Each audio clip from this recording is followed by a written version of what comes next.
Hello, and welcome back to the Electronic Intifada's live stream for Thursday, March 19th. Thank you for tuning in. I'm Nora Barrows-Friedman with my colleagues Ali Abunimah, Jon Elmer, and Tamara Nassar. Asa Winstanley is on assignment. It's day 895 of Israel's genocide in Gaza.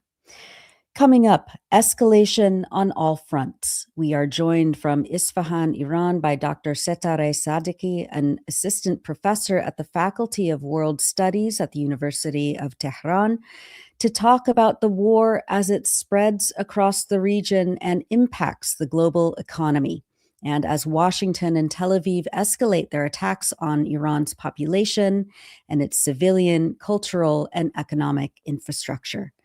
Later on in the program, Jon will cover the third week of the war across the region, including developments in the Strait of Hormuz and Lebanon. But first, let's take a look at the news. Here's a brief summary of some of the latest developments this week in Palestine.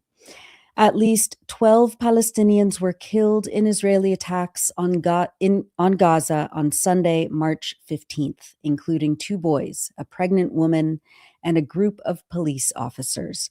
An Israeli strike on one of the last still-standing houses in the Nuseirat refugee camp in central Gaza killed 4 people, including a man, his wife, who was pregnant with twins, and their 10-year-old son. A 15-year-old child in a neighboring shelter was killed in the strike. Another neighbor told the Associated Press that, quote, "We were sleeping and got up to the strike of a missile. The strike was strong. There was no prior warning."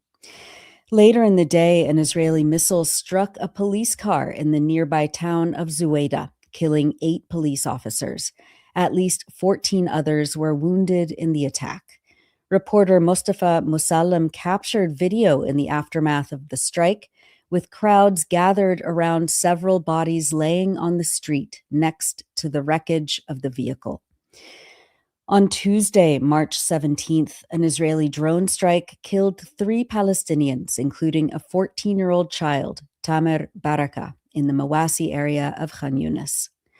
As of Wednesday, the Palestinian Health Ministry in Gaza reported that since the fraudulent ceasefire was agreed upon in October 2025, 677 Palestinians have been killed and more than 1,800 have been injured.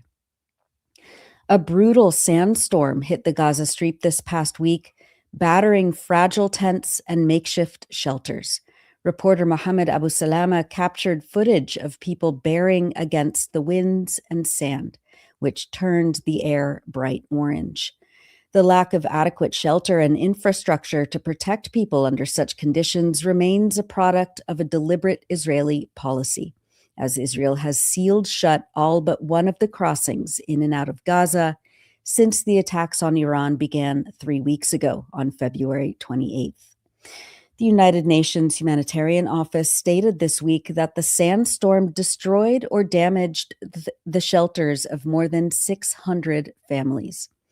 People continue to have difficulty accessing food due to interruptions to the entry of supplies and shortages of cooking gas, the UN added. The World Food Programme and other UN partners leading on food security warned that more than half of families in Gaza are burning trash to cook food. Despite efforts to reopen facilities, the UN office stated, quote, "Only 2 out of every 5 health service points are currently operating, most of them only partially." On March 15th, the World Health Organization collected nearly 50 intensive care unit beds that it had offloaded at the Kerem Shalom or Kerem Abu Salam crossing. The collection was delayed due to the Israeli authorities' suspension of humanitarian movements to Kerem Shalom last week.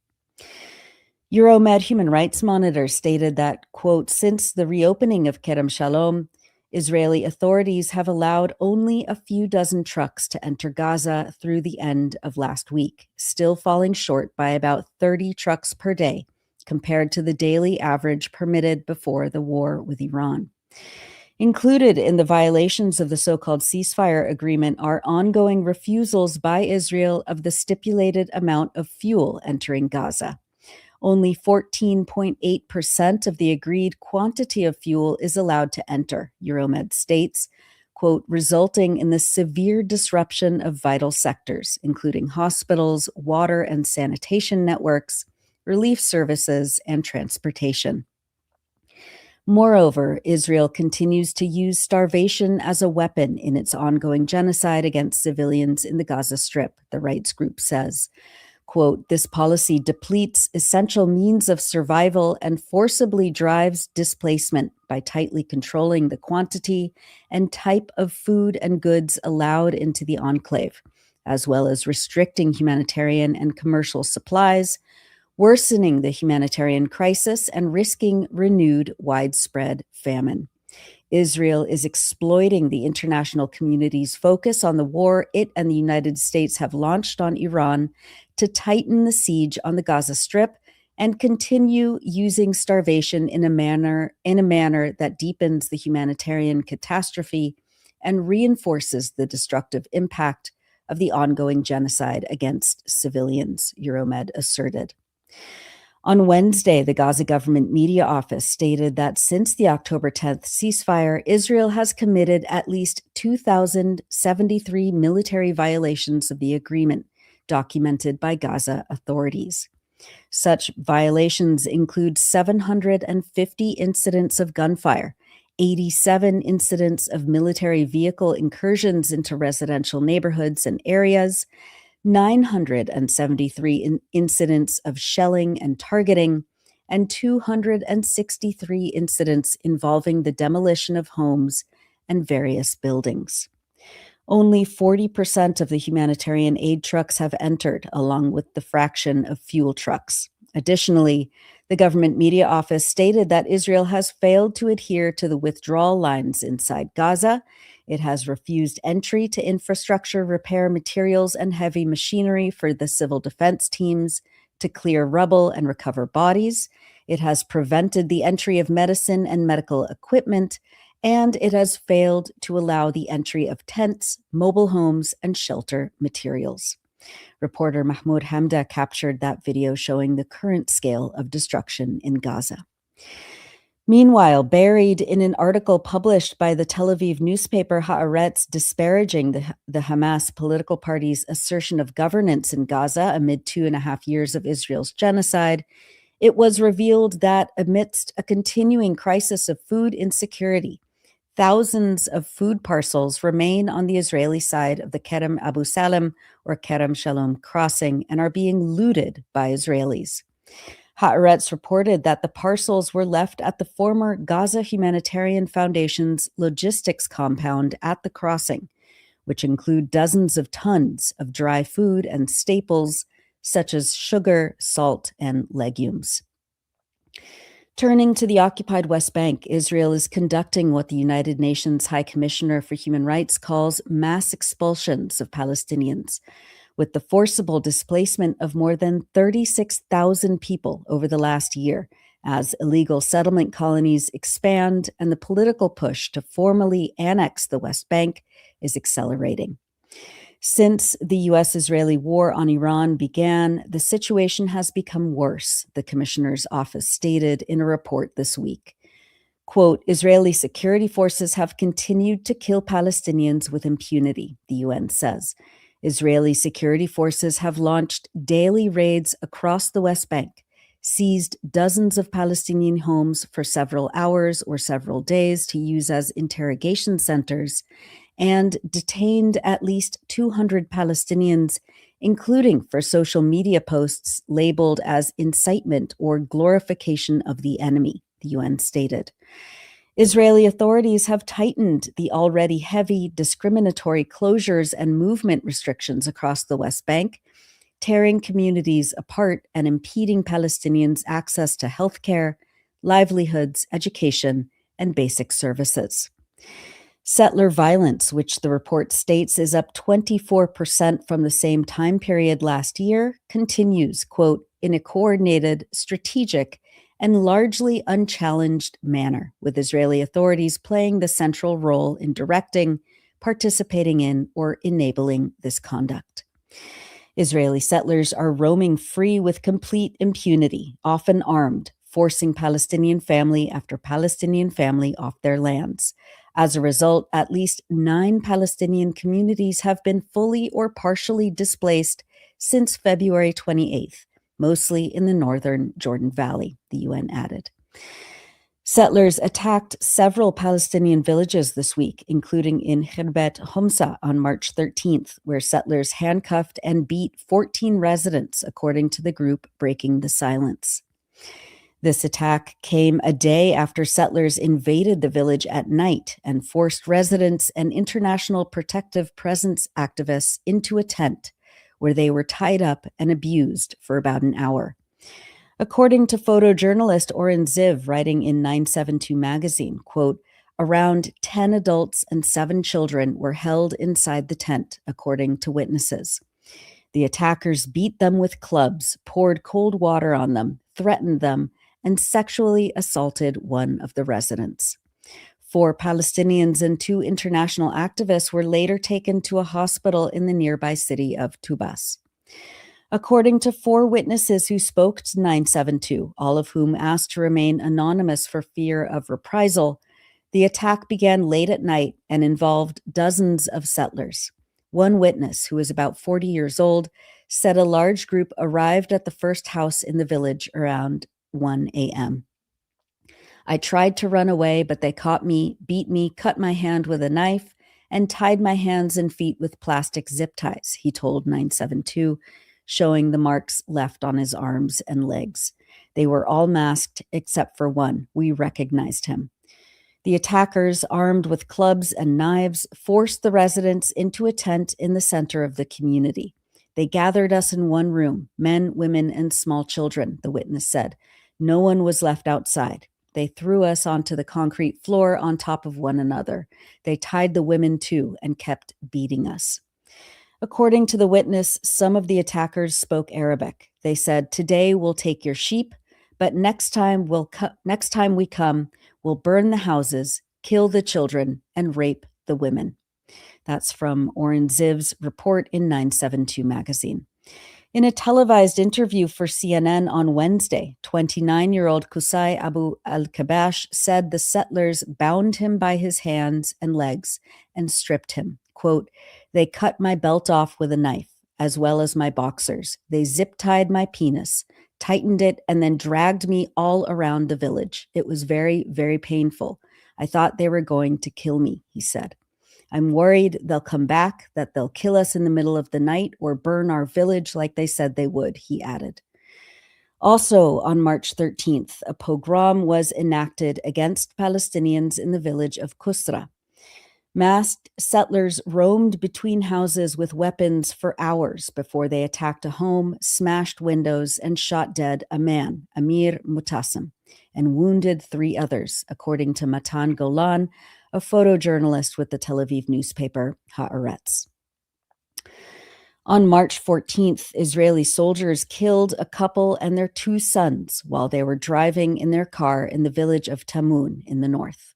Ali Bani Oda, his wife Waad, and their sons Mohammed, 5 years old, and Othman, 7, were shot in the heads and upper bodies by undercover Israeli forces on their way back from a Ramadan shopping trip.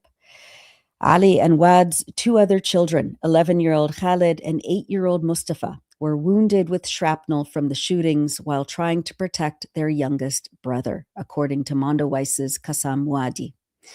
According to the Israeli border police, the special forces had been in Tamun to arrest wanted Palestinians when they came across the Bani Oda family's car, which allegedly, quote, accelerated towards the forces, which felt endangered and opened fire.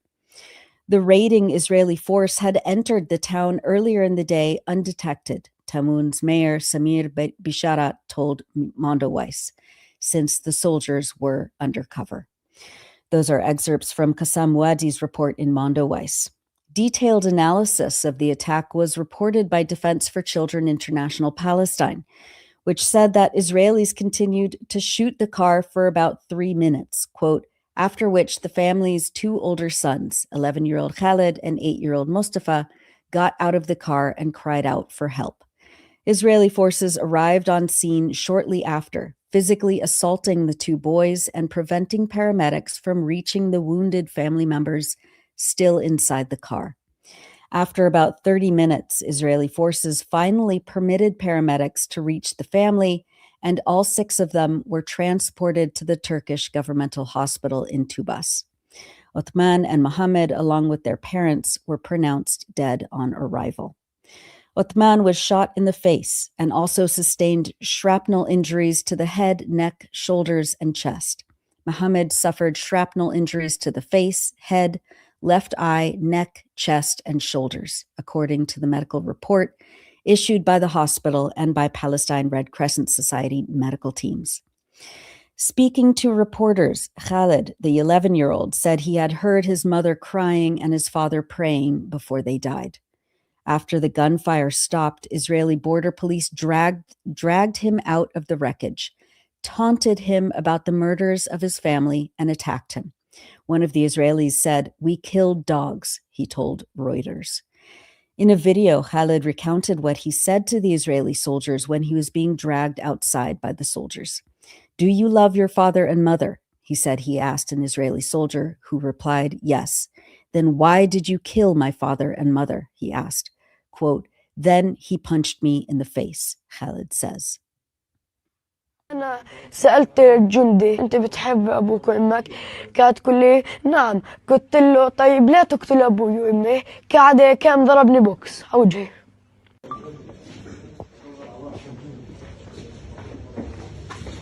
مروحين من On March 16th, just 2 days after the Bani Oda family massacre, Israeli soldiers shot and killed a 16-year-old child, Salim Fukaha, in the village of Sinjil, northeast of Ramallah. According to Defense for Children International Palestine, Israeli forces opened fire on Salim and 15-year-old Fathi al-Sahuri, who survived the attack, then prevented Palestine Red Crescent Society paramedics from reaching the boys for 2.5 hours. Israeli forces confiscated Salim's body, and therefore DCIP cannot confirm the number or nature of his injuries, the rights group stated. Paramedics brought Fathi to a hospital in Ramallah, where he is currently receiving treatment for a gunshot wound to the shoulder. The shooting took place in an area near the barrier established by Israeli forces about 1.5 years ago on land belonging to the village of Sinjil, isolating it from Route 60, which has led to escalating tensions in the area.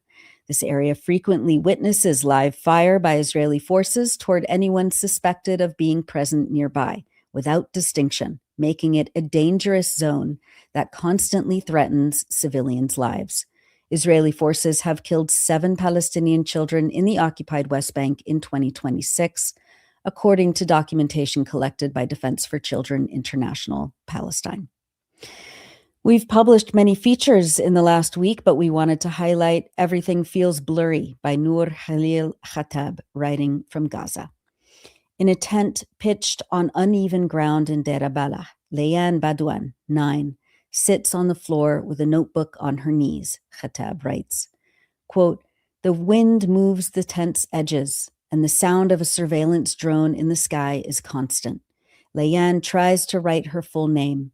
She stops at one letter, looks at me, then smiles shyly. I want to go back to my school. I miss the room where I used to study." Layan is originally from Al Zaytun neighborhood in Gaza City. She had completed the first grade when school ended with the outbreak of war in October 2023. Since then, classrooms are no longer classrooms, and school years no longer feel like years. Israel's genocide in Gaza has brought the education sector to an almost complete halt, leaving thousands of children out of classrooms or in temporary learning spaces that lack the most basic resources. For many families, the question is no longer about the quality of education, but whether there is any at all. Over these 2.5 years, everything changed. Homes were destroyed, schools were closed or turned into shelters for displaced families, others were bombed, and displacement became an oft-repeated routine. I met Layan on January 23rd in a tent set up on her uncle's land in Deir Balah. She wore a pink hoodie, her favorite color, and held her notebook as if it were something precious. She told me she likes to study English so I can learn languages and know more about the world. But at an age when she should be reading fluently, Leanne still struggles with words. She writes half a sentence and stops. She finds it difficult to read and write smoothly. Leanne is not an exception. In my modest apartment in Deir Balah, I met Abdulrahman Al-Attar and Tamim Muammar, both 13. They sat side by side, speaking as if they had grown used to telling their story. Before the war, Abdulrahman would wake up before 6 a.m., he said, and walk half an hour to school. He memorized the morning school broadcast and recited the anthem. He loves Arabic, reads poetry, and dreams of becoming a police officer like his father. Tamim also attended regular school. He loves math and engineering and remembers the schoolyard where he played football with friends. He hopes to become a surgeon. Today they study in a shelter called Badr School. The classroom is made of corrugated metal sheets, and in winter, rain leaks through the roof. Desks are worn out and chairs are broken. We study, but the notebook isn't clear. Everything feels blurry. When it rains, we can't finish the lesson and we have to go home, Tamim said, pointing to their heads. Tamim said, "Sometimes I get dizzy and forget a lot. Before the war, it wasn't like this. My eyes tear up and I feel foggy." They stopped going to school when war started. Displacement, fear, and internet outages made learning difficult. When nearby shelling is heard, Abdulrahman sits on the ground and covers his head. Tamim moves closer to his mom and falls silent. UNICEF, the UN Children's Agency, estimates that more than 90% of Gaza's schools require either full reconstruction or major rehabilitation to be functional again, and that most of Gaza's 658,000 school-aged children have had only limited face-to-face learning in 2 years. When I asked Leanne what she missed most, she did not say lessons or grades. "I miss my room. When I first saw our house after we were displaced and it had been bombed, I cried a lot. I had a box under my bed full of letters and stories. I love reading stories and exploring languages and cultures." For these children, education is no longer a system or a curriculum. It has become a memory of a place or a sound without drones. Those are excerpts from Everything Feels Blurry by Noor Khalil Khattab, a journalist and writer and translator writing from Gaza on electronicintifada.net. And now, as we always do, we wanted to highlight people expressing joy, determination, and reclamation across Palestine. Music teacher Ahmed Mouin Abu Amsha visited with and accompanied a new girls' choir in Khan Yunis. He says that, quote, "Beautiful young voices, full of positive energy and hope. This is just the beginning for them, and they really need support. Music is still alive in Gaza, and in Khan Yunis there is amazing energy. Wishing them all the success." The song they sing is called Tiri Tiri Ya Svura, or Fly, Fly, Little Bird.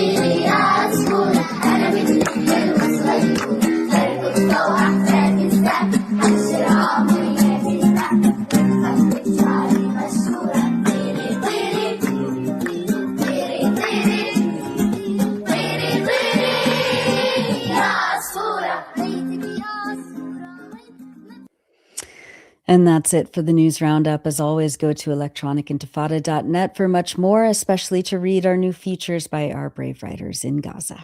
You're watching the Electronic Intifada live stream. I'm Nora Barrows-Friedman with my colleague Ali Abunimah. Hi, Ali. Hi, Nora. And we should say, I don't know if we said before that Asa is on assignment this week. Yes, we did. Yes. Oh, okay. Yes. Well, I just in case, I knew you were going to say that, but somehow I missed it. So I just wanted to make sure people weren't wondering why where Asa disappeared to. He's fine. He's out doing some important reporting, which hopefully he'll talk to us about soon. You cannot help but smile seeing those children. I know. When I came across that video, I got a little teared up. Yeah. It's beautiful. And it's about to be Eid in Gaza and, of course, across the world. And it's just, I was just thinking about our conversation with Dunya a couple of weeks ago, and children in Gaza making lanterns and decorations and being determined to celebrate, even as you reported, the siege, the use of food and starvation as a weapon, medicine as a weapon, the lack of shelter. I mean, here in Jordan, it's been raining heavily the past couple of days. I assume they've had similar weather in Gaza. Luckily, it hasn't been as cold, but when you don't have proper shelter, the rain is just miserable. So it's and the news from the West Bank this week too was just, I mean, it's always horrific, but especially horrific. The massacre of the family, and there's nobody looking out for people there, and just unbelievable, unmitigated settler violence. The New York Times, I mean, that family was massacred in their car. They were brutally executed. And I think the New York Times had a headline like, "Family has deadly encounter with Israeli army," or something like. I mean, it was just this very twisted. An outing turns into turns into something. Just, I mean, it reminds me of that headline in 2014 during the massacre, and it was like, missile meets cafe, where people are watching football. I mean, just the whitewashing of this genocide is just really galling. Yeah, it's repulsive. And it goes on. So we have a another very full show today. There's a lot. It's just expanding. We'll go to an interview that we did yesterday with a professor in 𝐓𝐡𝐞 in Iran, and then we'll come back. You have a couple of updates, and then we'll go to Jon's analysis of this expanding regional war. So let's go to that interview with Dr. Setareh, and we'll be back after that. Watching and listening to the Electronic Intifada live stream, I'm Ali Abunimah here with my colleague Nora Barrows-Friedman. It's been 18 days since the United States and Israel launched their war of aggression against Iran, aiming to topple its system of government and neutralize it as a sovereign, independent power. But having failed to achieve the quick success that they expected after the murder of Iran's leader Ayatollah Ali Khamenei, the United States and Israel have only escalated their attacks on Iran's population, as well as its civilian, cultural, and economic infrastructure. Iran's health ministry said this week that more than 18,000 people have been injured in the attacks. Among more than 1,300 people killed, more than 200 children and 226 women. On March 11th, the World Health Organization said it had verified 18 attacks on healthcare facilities in Iran since February 28th, resulting in 8 deaths among healthcare workers. On March 18th, Israel and the United States escalated the war even further by bombing vital Iranian gas production and storage facilities, halting production at 2 refineries. Within hours, Iran's Islamic Revolutionary Guard Corps ordered people living near key energy production facilities in Saudi Arabia, Qatar, and the United Arab Emirates to evacuate as retaliation looked certain. To discuss the situation, we're joined now from Isfahan in Iran by Dr. Setareh Sadiqi.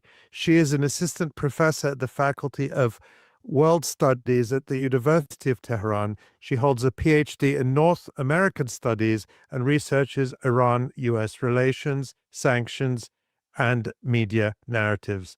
Welcome, Dr. Setareh. Thank you for joining us. Thank you so much for the invitation. So good to have you. Thank you. Isfahan is a major city of over 2 million people in central Iran, and it's also renowned for its Persian and Islamic cultural treasures, including the Ali Kapur Palace, the Jami' Mosque, and the Hesht Behesht Palace. It's also the city where you are from and from where you're speaking to us. Tell us about the war's impact on your life and the life of people in Isfahan right now. Yeah, I mean, ever since the war started, the majority of the attacks have been on Tehran, the capital city, but Isfahan is the second city that has come under the most number of attacks and airstrikes by the United States and the Zionist regime. It's not as, massive as it has been in Tehran, but it's been happening almost on a daily basis, some days less than others. We're hearing jets flying over the city almost, I can say almost every day, and sometimes explosions. There have been a few attacks on uh, military facilities, but also on residential areas. A couple of days ago, they targeted an entire residential building and a supermarket and a car exhibition nearby.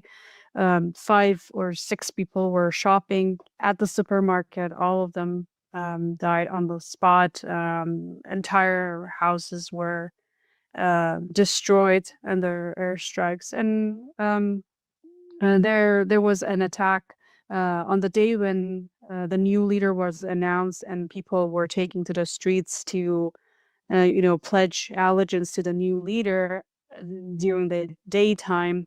There was an attack on the government building, which was next to the Naqsh Jahan Square, which is part of this Safavid era historical masterpiece, which has the Ali Kapur Palace, the Jami' Mosque, and Sheikh Lutfullah Mosque.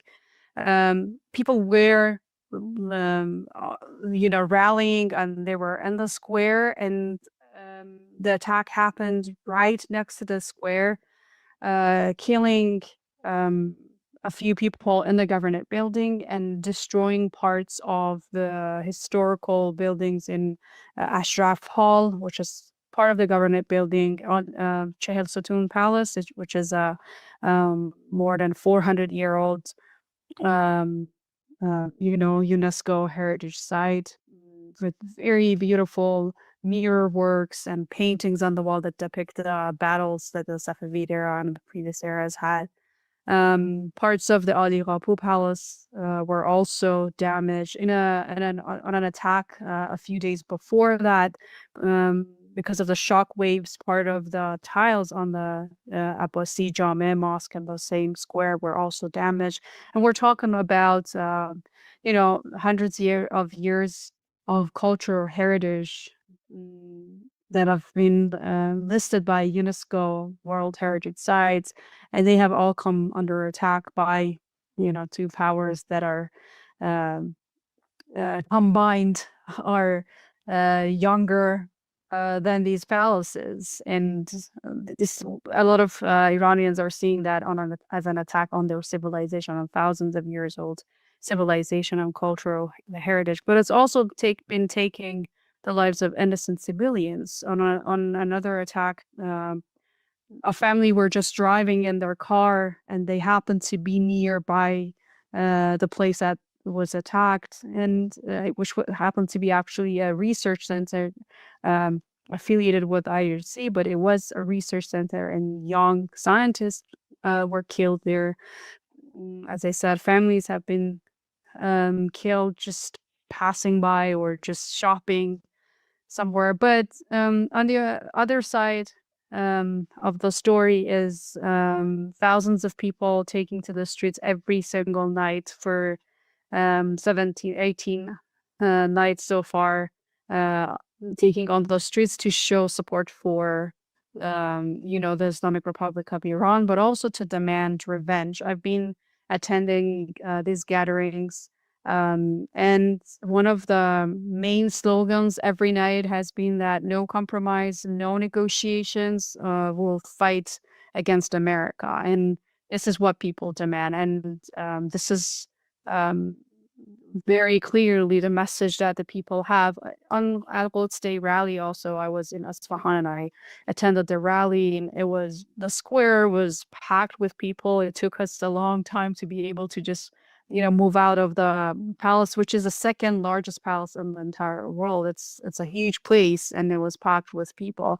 And again, the message was the same, that um you know, we don't want negotiations, we don't want compromise, and we just want to fight the US and the Zionist regime until our sovereignty is protected. I mean, the point you made about these two states, the US and Israel jointly bombing one of the oldest civilizations on the planet, and combined, they're just, a few hundred years old. And of course, in Gaza, over the last 2.5 years of the genocide, we saw the systematic destruction of these, millennia old structures, the Great Omari Mosque in Gaza City, these World Heritage sites, these sites that have been stewarded by Palestinians for thousands of years, protected, and just in a few seconds they're bombed, to dust, along with the systematic destruction of hospitals and schools, infrastructure, roads, clinics, universities. And over the last 18 days, of course, we have also seen the US and Israel systematically bomb schools all over Tehran.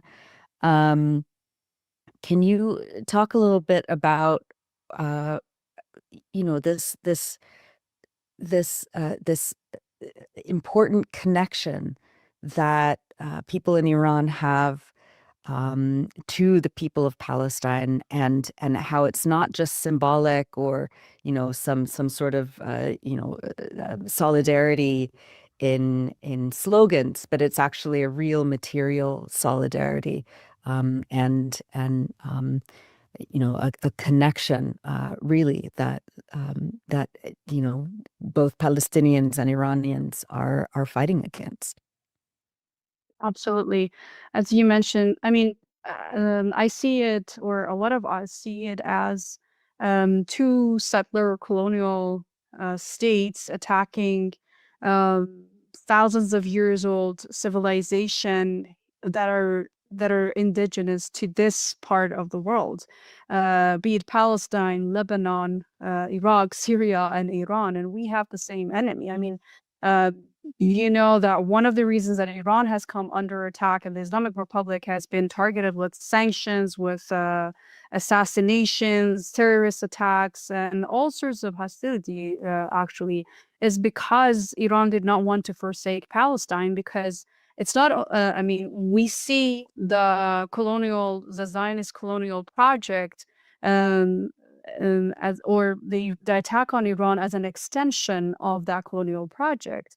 We see how the peace in the region only possible when this colonial project is terminated, and the stability of the region and the prosperity for the people in the region cannot be achieved until there is a settler colonial project that is acting with absolute impunity, protected, funded, and supported by not only the United States, but also all the so-called international organizations, including the United Nations. We watched live stream the genocide of the Palestinians for 2 years, and the international organizations or so-called international community did nothing to stop it.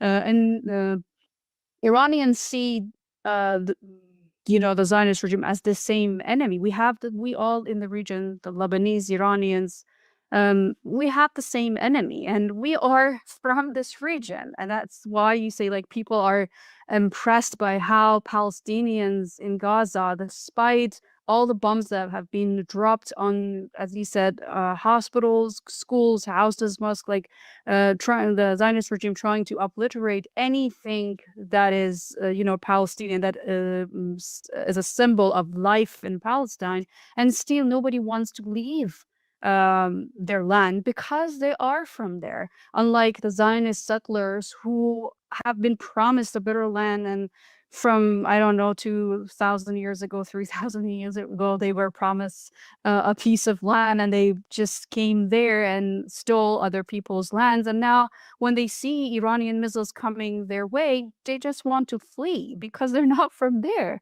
They're not indigenous to this land. But you see the same thing with Iranians. I mean, a lot of Iranians, I've talked to family members and friends who do have the option. Obviously, not everyone has that option, but some people have the option to, for example, go to rural areas or places where there's less bombing, or even leave their countries, but they don't want to go. What we're actually seeing is that Iranians living abroad are coming through the border, like driving, I mean, flying to Turkey, and then from there, crossing the border because they want to be here when the war happens.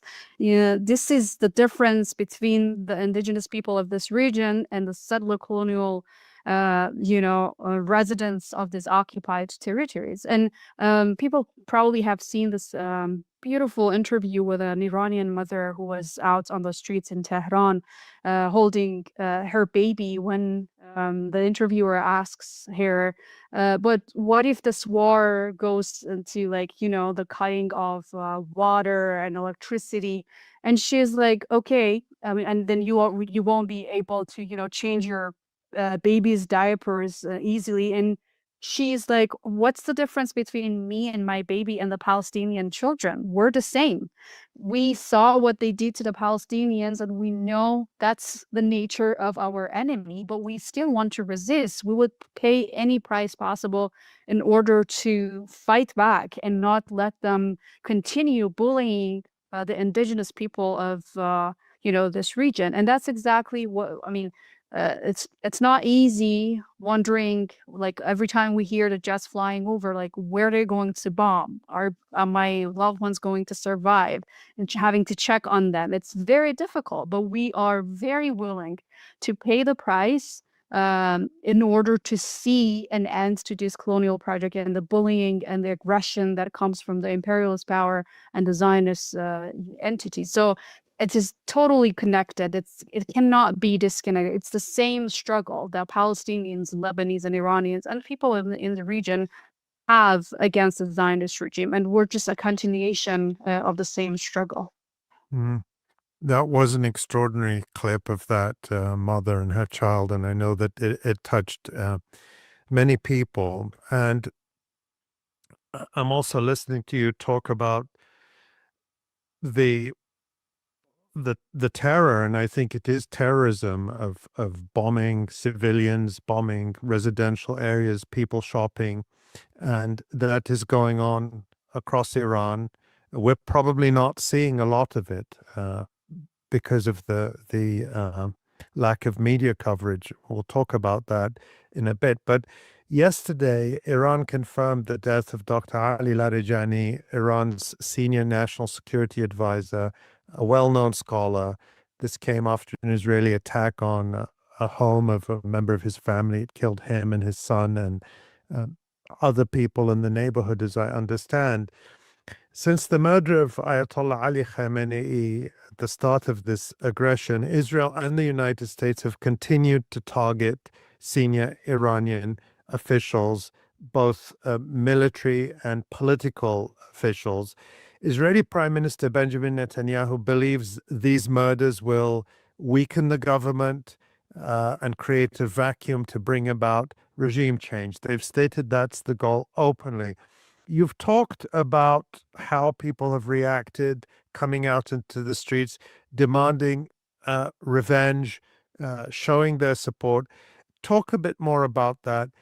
Is this war, and we know the Western and American and particularly Israeli way of warfare, if we can even call it that, is to target civilians and civilian infrastructure with the idea that if you make the civilian population suffer enough, they will turn on their leaders. That has been the practice in Lebanon for many decades, and now it was certainly the approach in Gaza as well and across Palestine. Collective punishment in the hope of turning people against their leaders. Is that working in Iran? Is it going to work if this war goes on long enough? What's your reaction to that? Yeah, I mean, collective punishment of the people has always been a tool of imperialist powers and the Zionist regime.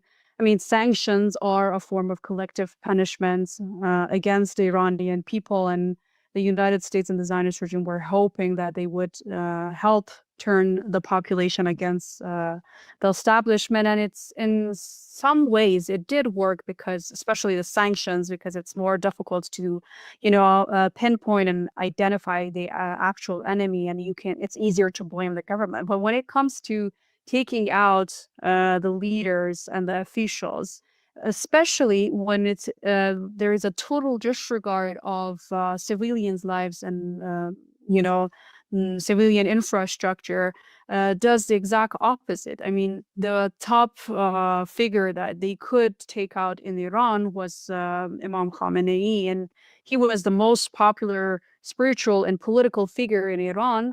And they took him out. And what happened after that was that a lot of people, and I'm hearing, I mean, on the streets, you can see even people who took part in the January protest are now on the streets demanding revenge. And they understand that this is not only about their officials, it's about Iran as a country and as an integral, with the integrity that it has, with the uh, territorial integrity that it has. It's Iran as a sovereign nation that is a target of the Zionists and the imperialist powers' aggression. It's not the Islamic Republic, because if it was only the Islamic Republic, then why do you, strike schools? Why do you strike health centers? They have attacked IVF clinics, residential areas. Like in one neighborhood in Tehran, which is known as a working class neighborhood, they like obliterated a total neighborhood with a lot of people living. Like in one case, an entire family of 6 members died in their houses. And how can you turn the population against their own government, which is right now the force that is resisting and that is protecting the sovereignty of the nation and the lives of its people? I mean, it's trying to protect the lives of its citizens. It has never proven, effective in the past, as you said, in Palestine, in Lebanon. I mean, in Lebanon also, we're seeing images of entire residential building blocks coming down and the airstrikes. And even those who are probably not very pro Hezbollah can actually see what the Zionist regime is about. It's about taking or occupying Lebanese territories. It's about occupying Iranian territories, Palestinian territories. I mean, what they have done, like on the attack on the school in Minab that killed almost 200 schoolgirls when they were in session. How can you justify that as an attack on the Islamic Republic? It's an attack on Iranian civilians. And they always used, that they have used the same tactics in Palestine too, but in Iran, they always do this double tap technique. When the rescuers and first aiders rush to help the people, then they attack the rescuers. They did the same thing today again in Lar, which is a smaller town in Fars province. So it's very clear that they find their enemies, the Iranian people, the Palestinian people, the Lebanese people, not only the government. And it has become very clear to the people. So it actually turns those who were critical of the government against the aggression against those who are attacking Iran. And as I said, we're seeing people who did take part in the protests in January taking to the streets to support their government's retaliation and demanding revenge. I mean, we have tried the path of diplomacy several times, and we were targeted during negotiations. So it has become very clear to the people that we tried everything that we could to avoid this war. And our officials had warned that once you start, we're going to retaliate. And this is going to be very different from the 12 days war. And they're doing exactly what they said. They have been steadfast and telling the truth to the people. I mean, even when our officials are taking, I mean, just a couple of hours ago, they also confirmed the assassination of the Minister of Intelligence, Iran's Minister of Intelligence. And they just announce it. They don't hide it, unlike you know, in the Zionist regime, you don't know who's alive and who's not, and you always have these rumors, because the individuals do matter more. Here, it's a system. It's a very well-established structure, which, despite all the, you know, maybe shortcomings that it might have, it's functioning very well. It's not surrounded and relying only on individuals. There is an ideology, there is a structure that continues to function, and people have realized that. And they want to be a part of this existential war and protect their country against the foreign invasion. Can I put a question to you, Dr. Setareh? Because, you know, people see that it was very clear that Ayatollah Imam Khamenei was targeted, and the information has come out that he refused to go to a safe place. He remained in his house. His family remained with him. It seems to be the same with Dr. Larijani. He was clearly aware that he was to be targeted. And apparently he didn't go to a bunker or to one of the tunnels in the mountains. And people look at that from outside Iran, even people who are sympathetic to Iran, and they say, what are you doing? You should go to a safe place. The leaders in Iran seem to see it differently. There is the story that Imam Khamenei said. I don't know what the source is, but it seems very, very credible to me that he said, well, if you can't take the whole of Tehran into a bunker, then I can't go to a bunker. How do people in Iran look at that? Do they say, well, we need our leaders to actually stay safe to take us through this existential crisis, or do they understand and accept this approach, which seems to be quite different from Western leaders who, even in peacetime, won't dare to walk among their people? And of course, we also saw Dr. Pezeshkian, the president, Dr. Larijani, and Dr. Arakchi, the foreign minister, among other officials, all walking in the streets on Al-Quds Day just a few days ago. Give me your thoughts about that. Well, I think what especially people in the West do not understand is how the values and principles around which the Islamic Republic is established are very, very different from those in the West, where the governments are, you know, established around plutocracy and other notions. To just give you an example, I mean, before getting to why these people are not seeking to be in bunkers and seek protection, for example, in the United States, everyone knows how Donald Trump got into power, how much money he has, and he brags about the money he has made, how he brags about having evaded paying his taxes, and I don't know, like in the UK, the royal family's wealth is not controversial at all. Like people talk about, for example, how much money was spent on a royal wedding, and that's totally accepted. Whereas in Iran, one thing that people will try to like, if when they want to criticize their officials, is talking about the wealth that they have accumulated, especially after coming into power. I mean, if you're coming from a rich family, that's a different story. But even in that case, it's not accepted in our society for an official to live a luxurious life. They are advised, and according to Islamic teachings, to live like the poorest of, or like the working class, to keep a very simple life. And people do not accept that. I mean, if someone has accumulated a lot of wealth, the people will revolt against the government. They won't accept that. They will criticize them, and they want them out of power. And usually they would not vote for someone who has become very rich, especially after come into power. So the same thing is about their security. Officials get their popularity by living like everybody else in terms of their lifestyle, but also in terms of their security. So if you pay attention to, for example, the videos of the leader's speeches, where he delivers his speeches, there is not even a carpet.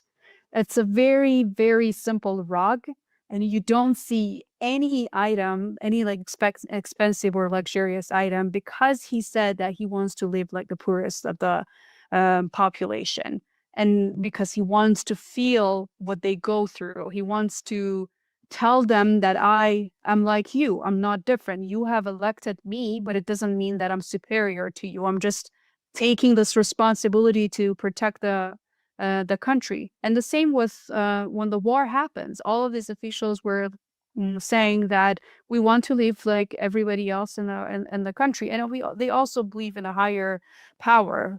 So when it's time for that to come, it will come, and no one can prevent it. And when it's not, no one can make it happen. So they want to live with dignity. They want to live up to their standards, up to their values that they have been raised to according to Islamic teachings.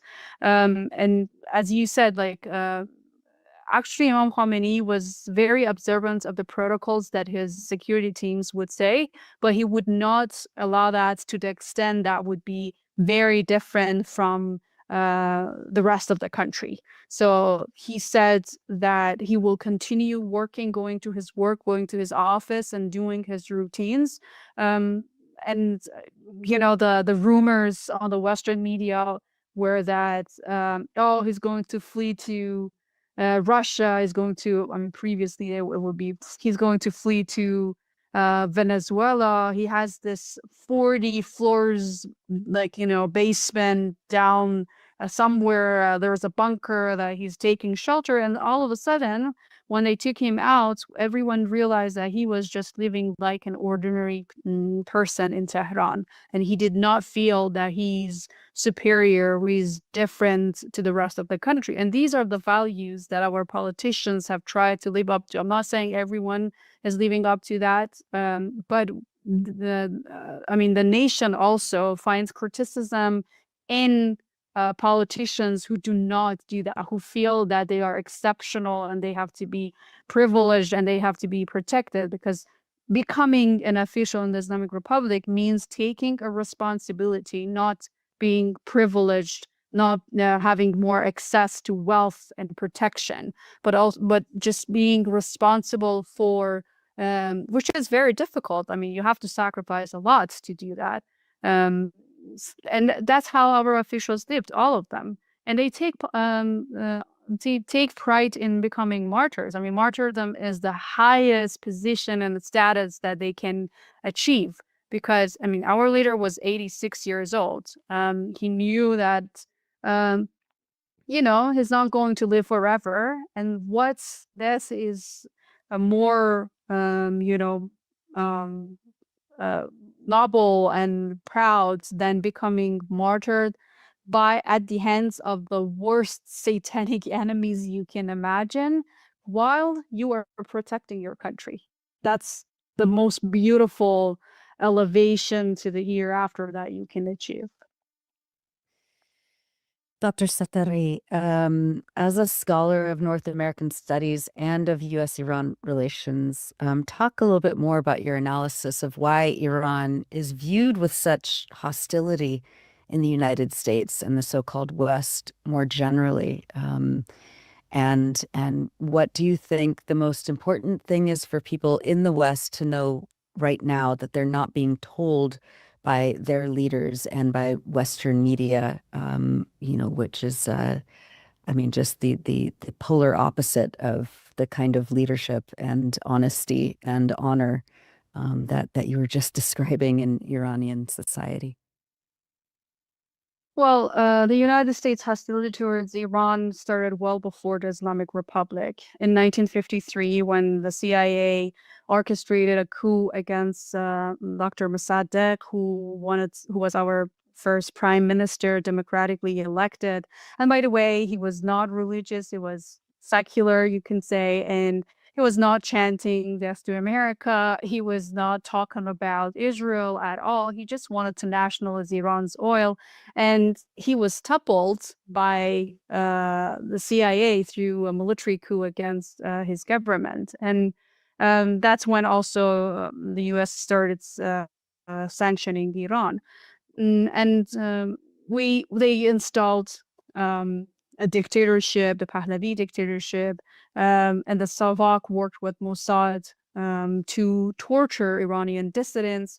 And once we had the revolution in 1979, the popular revolution, and then a referendum where more than 98% of the population voted yes to the Islamic Republic, we started establishing a model, probably for the first time in the region, against the imperialist powers. We said no to imperialism, and we cut the hands of the United States from our country. We gained control over our natural resources. And Iran started setting an example for the entire world that it is possible. As a country, when we came out of the revolution, we did not really have anything, and they staged a war through Saddam against us, and we still did not lose even an inch of our territories. And all of that, for 47 years, they've been imposing sanctions and everything. They have been trying to bring us to our knees so that they can gain control over Iran, over its resources, over its politics and everything.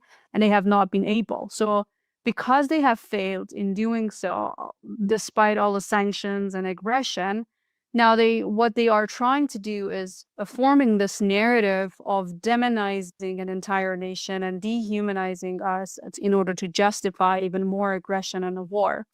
The narrative always portrays Iran as, sponsor of terrorism, or state sponsor of terrorism, or these fanatics and lunatics, which is very hilarious to me, coming from the lunatics that are running the White House, and we know about them. We're basically fighting against a regime of Epstein pedophiles and Rothschild bankers that have been stealing and looting other nations' resources and money. And Iran sets a very, very dangerous example for the entire world, because we're telling the entire world that it is possible for a nation to stand against imperialism, even if they put sanctions on you, even if they isolate you. And for many years, the propaganda has worked. The Western audience had no other channel of information to know what exactly is happening in Iran than the Western mainstream media. But now with alternative media and social media, even though they're manipulating the algorithms and everything, the truth is coming out. You're seeing that a lot of people in the world are cheering on Iranian missiles hitting Tel Aviv and other occupied territories, because they know who is the other side that Iran is fighting. So for the Western audience, I would say, do not fall for this, and they usually, because have this Orientalist framing of what's happening inside Iran, especially when it comes to cultural things. Like they're so obsessed about whether women are wearing a special form of hat. This is like not very different. I mean, people are choosing to wear this, and some people don't. And you can see on the streets that there are a lot of women who don't want to wear it, and they're not wearing it. But they use these cultural differences because it makes it very easy to otherize an entire nation. And they are trying to say that it was the 1979 revolution that forced Islam on this population, when in fact, we have been Muslim for more than 1,000 years. Nobody imposed Islam on us. Iranians have been Muslim for more than 1,000 years. I mean, this cultural heritage sites that we're talking about have been attacked, were built by Muslim rulers, and they have very beautiful and magnificent Islamic arts. What does that tell you about this place? But these are all erased from the narrative because they want you to think that there's no legitimacy in the government that has been actually elected by these people. And of course, it's far from perfection, like any government in the entire world. But people have their agency. They're trying to bring about changes and improvements in their country, and they have been trying to resist imperialism. And we have learned that the reason that we're under attack is that we have been able to fight imperialism, and all their plots have been they have failed in all the plots that they have had. And the last thing that they have resorted to is this war that we're seeing, which we see as an existential war, but for the US it's a war of choice. And they're taking their last chances at bringing down the Islamic Republic of Iran as a nation, and to balkanize the country and create perpetual chaos in the region so that they can loot our resources. And they will do everything to brainwash the people of the world to justify that. But I think even that narrative is falling apart, and it's becoming more clear to the world that it's not about an Islamic regime or sponsoring terrorism. It's about two terrorist states attacking an independent nation because it dared resist imperialism.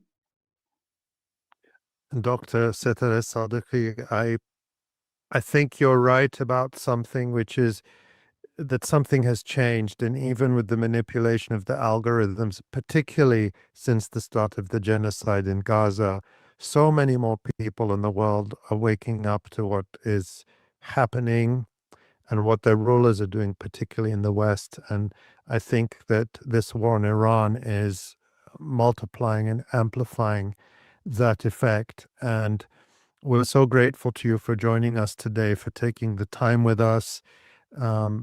We know that conditions aren't easy, so we're very grateful that you did that. And we pray for your safety and for the safety of everyone around you and everyone in Iran. And I want people to know that they can also, the way I knew about you is through your excellent postings on social media. You're active on Twitter X. And can you give us your account if people want to follow you on Twitter? Sure. My Twitter handle is 𝐓𝐡𝐞. It's at 𝐓𝐡𝐿𝐴𝐾𝐿. 𝐓𝐡𝐞. Yes. And just to remind people, you are a professor at the Faculty of World Studies at the University of Tehran and a specialist in North American studies. And we are so grateful to you for all your insights today. Thank you for this conversation, and it's always great to talk to Electronic Intifada. Thank you so much. Please stay safe. Thank you. Yeah, a really important interview with Dr. Setareh Sadiqi. And since that was just less than 24 hours ago, but Ali, since then you have some updates that you wanted to. Well, there's a lot that has gone on in the last 24 hours that we'll talk about later after Jon's presentation. But just now, I wanted to give a couple of just a little bit of extras that we couldn't show during the interview with Dr. Setareh. And the first one, just to illustrate some of the things she talked about, the first one is a video she posted on Twitter X of the Quds Day rally last Friday in Isfahan's famous 𝐄𝐥𝐿 Square. And I just wanted to show that to give people a flavor of what she was talking about so they can see it and get a sense of the scale, the enormous scale of people there. And so for those who are listening, you just have this huge sea of people in the famous 𝐄𝐥𝐿 Square and this beautiful Safavid mosque that I have not had the opportunity to visit, but I remember studying it when I took a college course on Islamic architecture, and I remember this particular monument really sticking in my mind. And we have another video from Isfahan, but it's from another Twitter user called Setareh, who also lives in Isfahan, and I've been following her for several years. And so we can show that video, which just gives a flavor of the atmosphere in Isfahan, which is, of course, Iran's second most populous city. It's in central Iran. It has more than 2 million residents. Tehran is much bigger, but Isfahan is a significant city, and I think we can show that.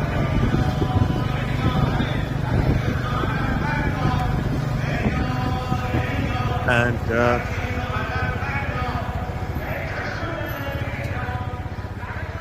Sura posted that on Twitter X yesterday, but she wrote, I filmed this on March 14th in Isfahan, but I couldn't post it because of the internet. Driving around the city after 11 p.m. to see the vibe. Unbelievable. This is every night. So I just wanted people to be able to picture life in Isfahan after hearing from Dr. Setareh. And, you know, the corporate mainstream media here in the U.S. Is certainly not showing this kind of daily no, it's all AI, right? Yeah. According to Donald Trump, it's all AI. That's right. Or people are being forced to do it by the government, right? Of course. All right. Well, thank you for that, Ali. And we'll after Jon, we'll have a lot more to discuss. But let's bring on Jon Elmer. Hello. There he is. Muted. Yeah. There he is. Great interview. Terrific interview. Yeah. Thank you. All right. So, Jon, what day is it now of the war on Iran? 20. And the expanding, the attempt at a ground invasion over the last couple of days in Lebanon. Give us a little thumbnail sketch of what you're going to be talking about. Yeah, we're going to hear from the resistance in Lebanon for sure. Also, the Iraqi resistance has been a significant part of this, which was, in large measure was organizations set up and trained by Qasem Soleimani of the IRGC Quds force. So you're seeing some of the regional dynamics of the last, 2 decades of American war in the region, and lots of visuals as usual. All right. Well, we're all counting on you, Jon. Take it away. All right. So you are watching and listening to the Electronic Intifada. I am Jon Elmer. This is the Resistance Report for day 895 of Israel's genocide, day 20 of the U.S.-Israeli war on Iran. I am reporting this on the afternoon of Thursday, March 19th. Things are changing quickly, but this coverage of the third week of the war will never change. So you're going to hear from the IRGC and the Iranian army. We're going to hear from the Iraqi resistance and Hezbollah. So stay tuned for that. But let's start, as always, with the maps of the regions. People can get our grounding here. We're seeing the first map of the U.S. bases in the region that have been targeted, particularly Bahrain, Kuwait, Qatar, the UAE, Saudi Arabia, Muwafaq al-Salti in Jordan, and then, of course, all across Israel, the Iranian Revolutionary Guard Corps, Islamic Revolutionary Guard Corps have said that they are dividing their operations about 40 to 60, 40% to Israel, 60% to high-value targets in U.S. positions throughout the Gulf region. So far, the U.S. Has said that they've struck 7,800 targets in Iran. The IDF says 7,500 bombs dropped. The IRGC has fired more than 1,000 missiles, more than 3,000 drones, and Hezbollah and the Iraqi resistance have together carried out more than 1,000 operations. 1,300 people have been killed in Iran, 20,000 injured. About a dozen in Israel have been killed, and 12 more across the entire Gulf region for all of these operations by the Iranians. So again, the massacre quotient is wildly disproportionate to the Israelis and the Americans, as always. Let's take a look at the next slide. We will see these attacks grow. Each circle, the larger the circle, the more number of attacks. And you can see this covers up to March 13th from the beginning of the war. So you really can see all the targeting of the groups. The red dots are Iranian. The black dots are the Iraqi resistance. The beige is Israel, and the gray in the south of Iran is the United States. And as I said, those bases across the region have been targeted. High-value targets has been Iran's strategy, knocking out radar systems upon which the aerial defense array is dependent, and preparing for a long war. They have been targeting these high-value targets early in the war that will make the later stages of the war a lot more difficult for the U.S. And Israel to defend, and the Gulf states are already way in over their head trying to defend their territory from their U.S. bases and installations in their territories, and increasingly today, although Ali will talk more about that after, targeting oil infrastructure and gas infrastructure after the targeting by Israel of the South Pars gas field last night. We could see the next slide, the Strait of Hormuz. This is, of course, the main choke point that we're looking at. We're looking at a map here from the International Space Station, which shows that choke point. The north is the Iranian coast all the way across. You can see it's very tight into their territorial waters. Goldman Sachs was talking the other day, their energy speaker was talking about the disruption of the global supply chain, that even if the war ended today, which it surely is not, that the whole system, the supply chain globally is really breaking, because we have ships that are stacked up on either side of the Strait of Hormuz. 20% of the oil, of the world's oil, goes through there. 20% of the world's natural gas, also significant fertilizer going through there. And because the ships are all stacked up there, they're not going back to their ports. They're not. They're all in the wrong place. The Strait of Hormuz is 18 million barrels a day pass through there under normal times out of the 100 million daily barrels in the world. 20% of the global oil supply is effectively offline, although, as we'll see in a bit, Iran is still exporting oil through, and their allies are as well. We could take a look at the next map, and you can see the transits of the ships through the Strait of Hormuz, starting from the day before the war started up until several days ago, and you can see that it just basically completely stops. You can see some Iranian vessels going through clearly. You see a lot of GPS jamming when you're looking at this as well, which is why the ships are disappearing, but it gives you a good sense of the way in which the global oil supply has been choked off by a strategic plan by Iran. So far have not had to mine the corridor through the Straits of Hormuz, but there was some talk and some fear about that for the U.S. But the real issue here is, I'm going to summarize this by an article that was in 𝐄𝐥𝐞𝐿, which is a maritime news service, heavily military focused. The problem with the escorts, creating an escort to get U.S. ships through the Strait of Hormuz is just something simply that the United States cannot do. They do not have the capacity. They have 74 destroyers, guided missile destroyers in total. 1/3 are in maintenance, 24 left for the entire planet. The carrier strike groups, they rely on several each as escort and protection. So you're down to about a dozen left over from that. Also, they're slow. It'll take a long time to mobilize to get them into the region. And of course, Trump spat on all his allies before then, begging them for to come to the escort operation in the Strait of Hormuz. Each destroyer that would come would carry 96 vertical launch missiles, but they aren't all air defense. About 1/3 are Tomahawks, 1/3 are anti-submarine, and 1/3 are anti-air. That leaves 32 air defense missiles per ship. When those run out, the ship has to sail to port to reload. The Navy eliminated most of the at-sea missile reload capability, so the round trip, transit, reload, and return can take weeks.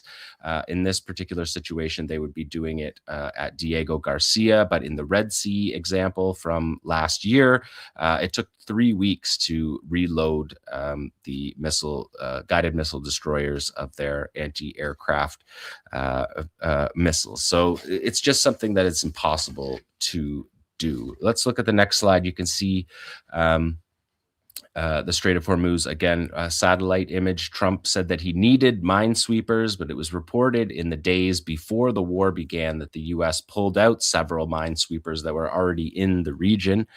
Just to give you a sense of how little prepared they seemingly were for this massive war that has taken place. If we look at number 6, we can see an attack on a vessel. This is an American-flagged vessel hit by 2 explosive-laden unmanned boats off the coast of Iraq here. This has been one of 16 vessels that have been targeted along this. And the IRGC Navy spelled it out clearly. They said, vessels in the Strait must understand that this insecurity is the result of U.S. and Israeli aggression, and they must expect wartime conditions for them and their allies in the Strait of Hormuz. So wartime conditions are to be expected in this area, and that has effectively shut the Strait of Hormuz to U.S. and allied transits. We can see in this next slide from the Wall Street Journal that that has not impacted Iran. We're looking at a headline from the Wall Street Journal this week that says, Iran's control of Hormuz means it is exporting more oil today than before the war. Their currency has increased as well. Iran has apparently allowed some Chinese vessels to pass through, and apparently last week a couple of Indian LNG tankers, but they are not allowing allies of the U.S. or Israel to pass through there. There was a recording played by the Wall Street Journal that showed that had on board with Chinese tankers, and they radioed that they are friendly, and the Iranian Navy allowed them to pass. So still, Iranians are still exporting their oil. And I want to give you in this next one, there's going to be audio in it, but I want to just, this video came out this week from a dash cam from a car who was beside an Israeli strike in Hamadan in the western area of Iran. And we're going to go to that now.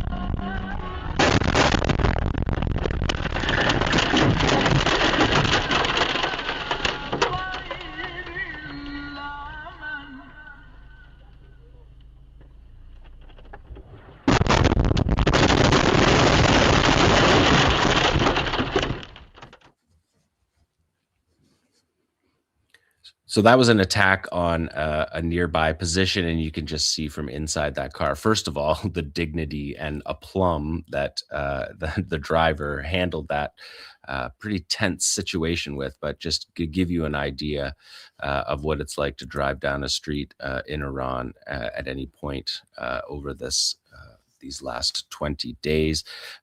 36 ambulance stations have been damaged or destroyed, 6 hospital units completely out of service, and 18 healthcare frontline paramedics have been killed. Of course, we're seeing that in Lebanon as well. And Iran said this week that 43,000 non-military locations have been damaged or destroyed so far in the first 20 days of this war. We can look at number 9 here. We talked about this before the war, about how the United States was setting up its positions at these bases. They consolidated them. We talked about that with Muwafaq al-Salti in Jordan, where there was too many planes. The entire tarmac area was full of planes. And essentially what the US is doing is concentrating its air defenses around a few key places. This is the Prince Sultan Air Base in Saudi Arabia, and Muwafaq al-Salti in Jordan has the same kind of thing.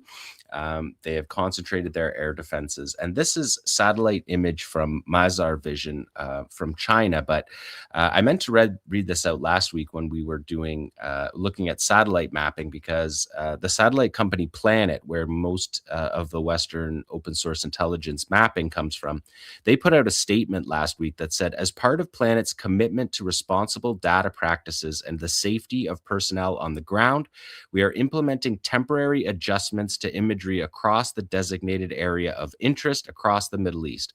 All new imagery collected over the Gulf states, Iraq, Kuwait, and adjacent conflict zones will be subject to a mandatory 96-hour delay before it is available in our archive. This change applies to both high and medium resolution data. This measure is intended to prevent adversarial actors from using recent data for immediate battle damage assessment, and is rooted in our commitment to ensuring the safety of allied NATO partner personnel and civilians on the ground. So pretty remarkable falling into line of an American satellite company that has made it so the battle damage assessments that we saw in the first couple of weeks haven't been happening. But if we look at the next slide, you can see that these tankers, those are that we saw on the previous slide, those are KC-135 aerial refueling tankers, and they were all globbed together on the tarmac. In this Wall Street Journal story, 5 Air Force refueling planes hit in an Iranian strike on Saudi Arabia.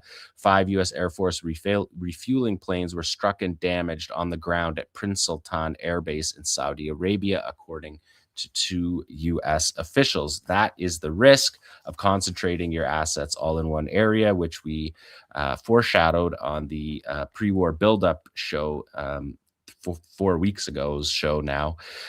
So you can see that the KC-135 Stratotanker, these are refueling aircraft that refuel the fighter jets in the air. It allows them to extend their range. It allows them to stay up in the air on their bombing sorties. They're a critical part of the overall asset infrastructure that the U.S. are using for this war. And you'll see on the next slide, we saw this week 2 of these planes apparently collide in the air. This is a statement from the United States Central Command about the loss of a KC-135 over Iraq, which it describes as friendly territory, although we're going to watch a lot of Iraqi resistance videos that would suggest otherwise. One of the planes crashed, lost all 6 of the crew on board. And that put in the second, if we look at the next slide, you can see the second plane managed to limp into Ben Gurion Airport, where the U.S. also has been using a civilian airport for its military assets. And again, I showed you that in the prelude to the war episode that we did, that we saw dozens of these refuelers in Ben Gurion Airport. And you can see on the tail there that it's broken, and you can see it even closer there. Some of the KC-135 pilots were talking about how near a miss that tail rudder being broken would be for landing, and how close it was to losing 2 planes. So Americans have said that it was over friendly airspace. It was not friendly fire. Supposition that the Americans are putting forward is that the planes collided. What we don't know, and what we do know from Yemen, is that incoming fire has made fighter jets and aircraft carriers change their course rapidly, drastic change of course that could have led to this accident as well. But so far, all we know is from the Americans, and we'll see if they tell us the full story about this. But now, because of the 5 on the tarmac in Saudi Arabia and the 2 more here in Ben Gurion, 7 critically important strategic assets are out of the battle here now. Are we on 13? Is this? Yes. This is 13. Okay, so let's move to Iran. Just to say, more than 200 American soldiers have been wounded. That is the number that the Americans are going with at this point right now. But again, really dragging their feet on casualty numbers coming out from the United States and also from Israel, unsurprisingly. So let's move to Iran's response. We are looking here on the screen at the main weapons that Iran uses. The Shahed 136 drone has been wreaking havoc across the region. And then their ballistic missile collection, which puts them as one of the world's top missile countries. Those have been used. We're seeing here the Imad, the Fatah, which travels at hypersonic speeds, and the Khorramshahr 4, which has a 2-ton warhead, or also a submunitions warhead. And you're going to see those launch in the coming slides. On the next slide, number 15 here, we're going to see, again, the sort of sizing comparisons of each of these families of weapons that the Iranians have been firing consistently throughout this battle. Although what you'll hear from the Americans and from the Israelis is that 90% drop in drones and missile firing from day one. But that's not how you evaluate a war. First of all, day one of the war is generally a shock and awe type approach, which means you use much more on the first day than you would in the days to follow.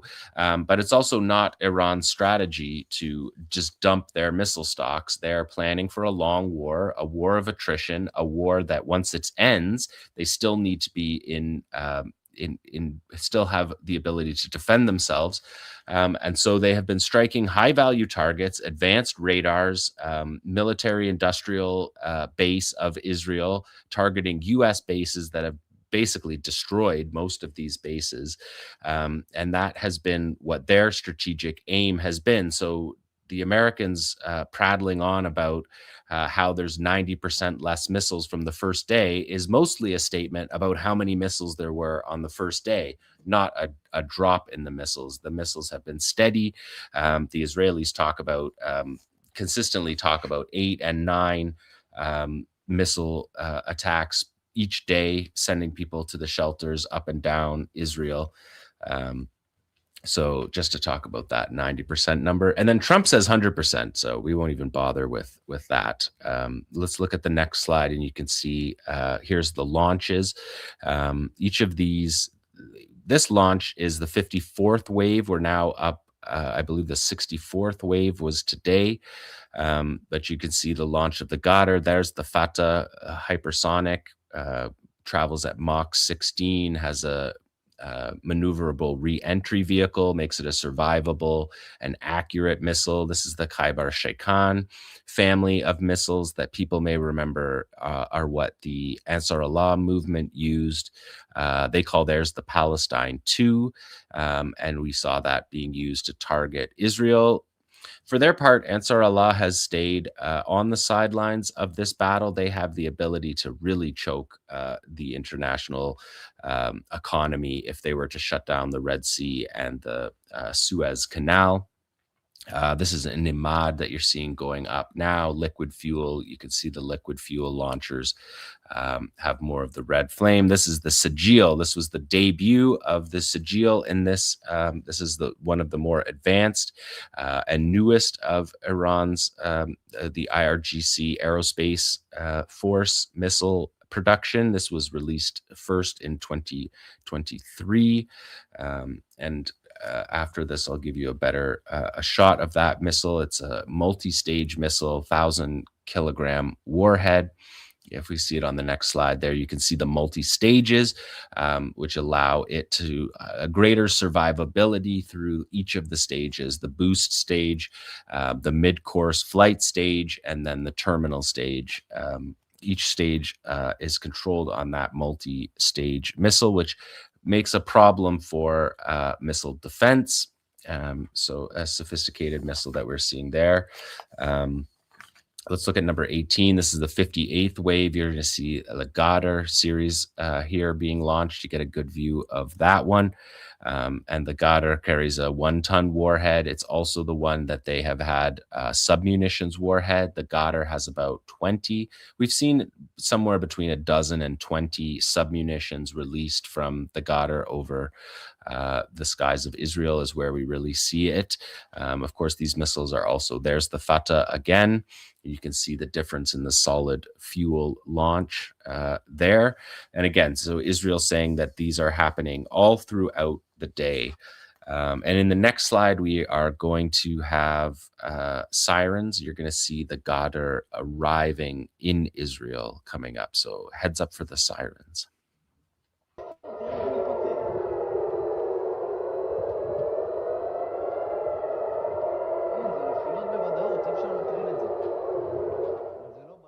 And you can see that they break apart and they force the Iron Dome and David Sling, the lower level interceptors, to try to hit those. Of course, depleting their air defense while also striking a wide range. You can see there's about 20 in that 𝐓𝐡𝐞 clip. The next one, we can see the launch of the Khorramshahr 4 at night. This is, again, the 2-ton warhead carried on it. And this is the one that has sometimes cluster submunitions in it that are released way up in the atmosphere and spread out over a wide distance. So not a bomb and not really effectively described as a cluster munition, although while thousands of people die in Iran and Lebanon, Amnesty International wants us to call that a cluster bomb, which it is clearly not. If we could take a look at the next one, you'll see the Khorramshahr 4 incoming with audio. Or no, there's no audio in this. This was taken, actually, interestingly, by a leading member of Israel's air defense array, a retired officer, and he recorded this off of his roof. Didn't seem like he was so concerned about the censorship, but that gives you a good view of the 80 submunitions that are in the Khorramshahr 4, also a new missile. You can see it there as a pretty good shot of it. If for people not watching, you're just watching streaks in the sky, separated by a great distance by this point, and working effectively. We've seen that a number of times. And this next slide, this is interesting because NBC took this footage. It's crisp footage.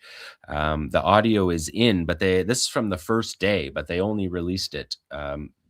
They only released it this week, despite it being from the first day. So they are obviously following censorship laws, publishing this late. Let's take a look at this, number 22.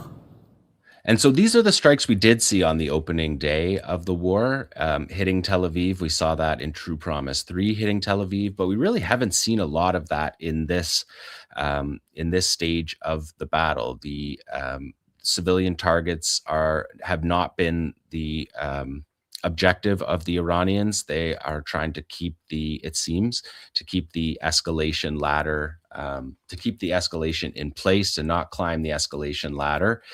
Because right now, I think from Iran's point of view, they believe that they're winning this war. They have the global economy by the throat. They have the American bases in the region in a very uncertain future.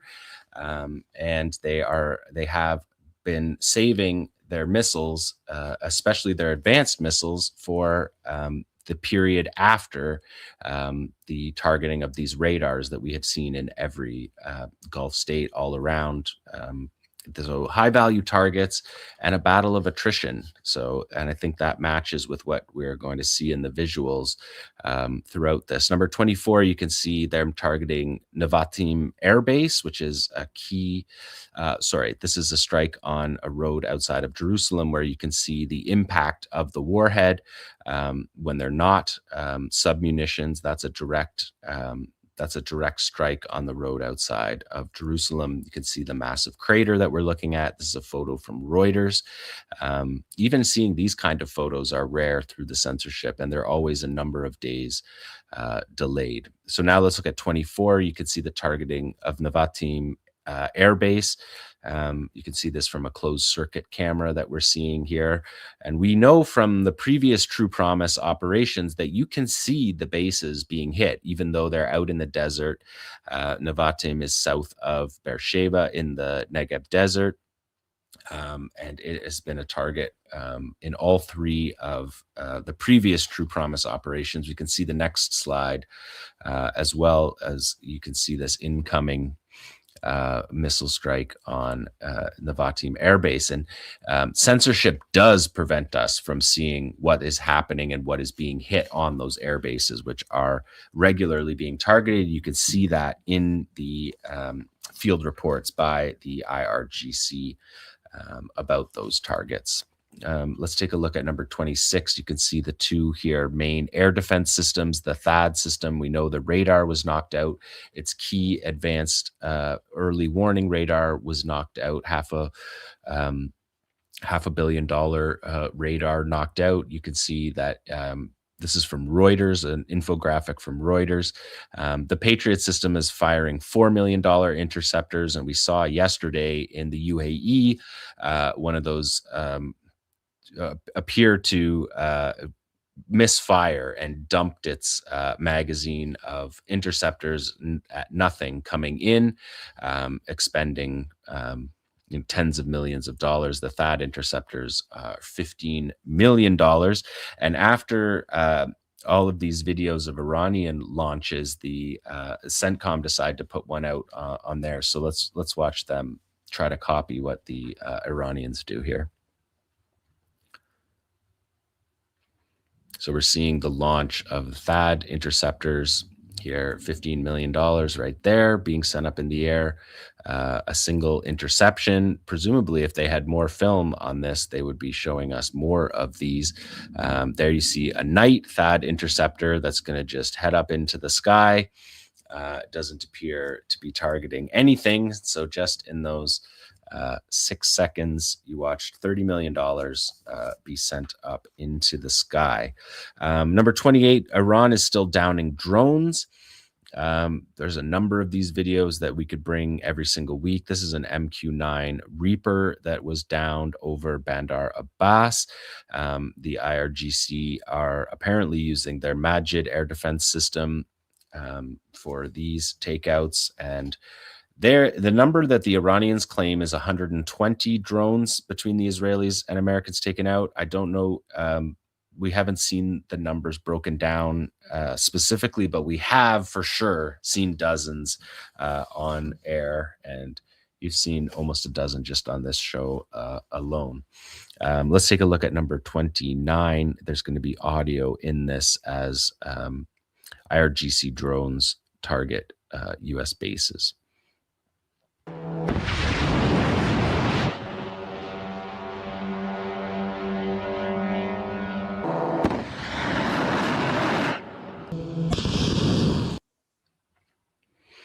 So that's at IRGC Aerospace underneath it. And that first slide in here, you're seeing the Shahed 136 is being launched. And the black ones are interesting because those are usually exported to Russia.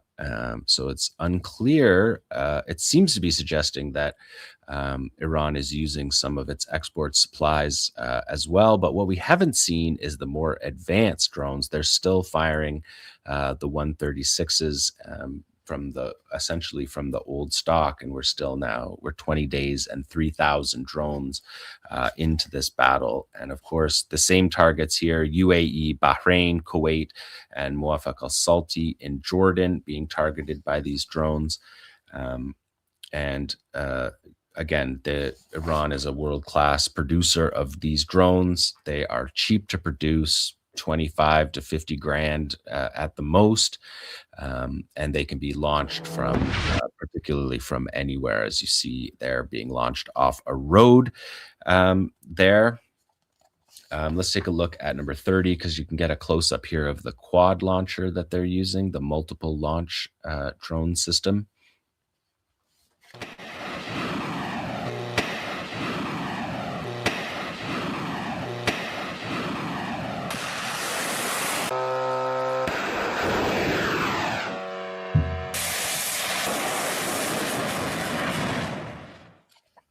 Yeah, so multi-launch drone system instead of a rocket system. We've seen that. The canister launches, we've seen larger ones than that. We've seen shelves that have 8 on the shelf, fired one after another, which is useful to fire multiple at a time because it can be dangerous, could be tracked. So the more you can get off, the better you are. Number 31, it's not just the IRGC, it is also the Iranian army.